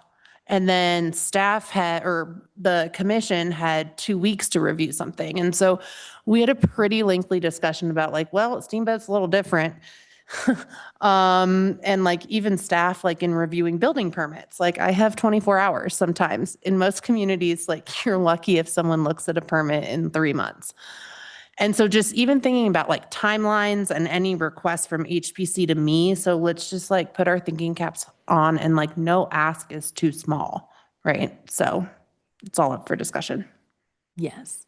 Or too Reviewing big. Our, what's it called? Engagement and outreach strategy document for looking at what we can do for 2026.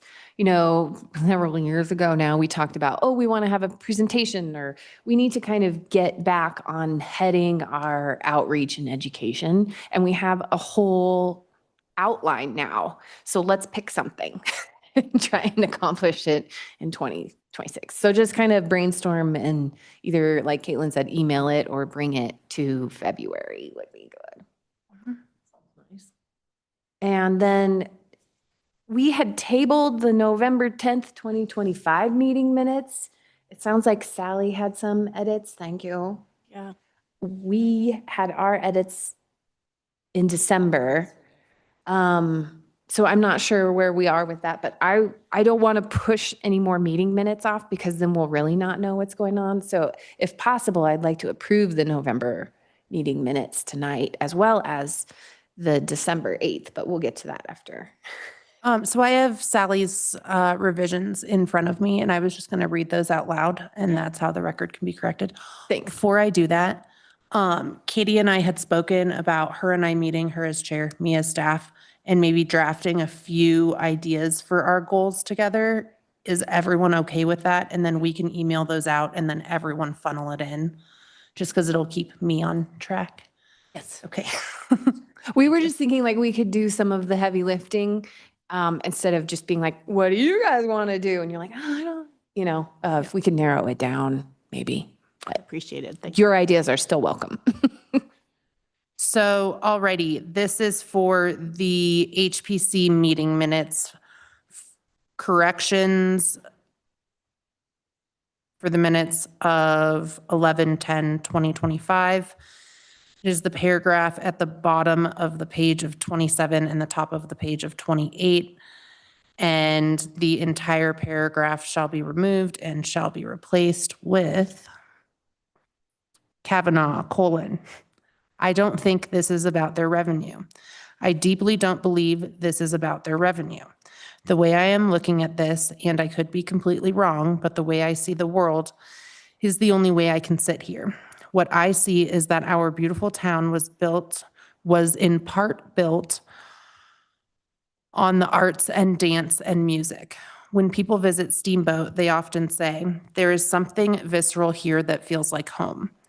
I always respond that it is because we were not only built on skiing and ranching, we were also built on the arts. Our founders cared about books and dance and music and education, and you can feel that in this town, and nobody can quite put their finger on exactly what it is. Addressing that, in part, is what so many people have been trying to do here in recent years. Perry Mansfield wants to do something, but they're in the county. There's an HOA, and you're driving to get out there. There's so much here in this proposal. I value the opportunity to have a person here who is wanting to take this on. That's my perspective. There is a big hole in this town, and if somebody makes money on filling it, that's not at all part of what I'm thinking of when making my decision.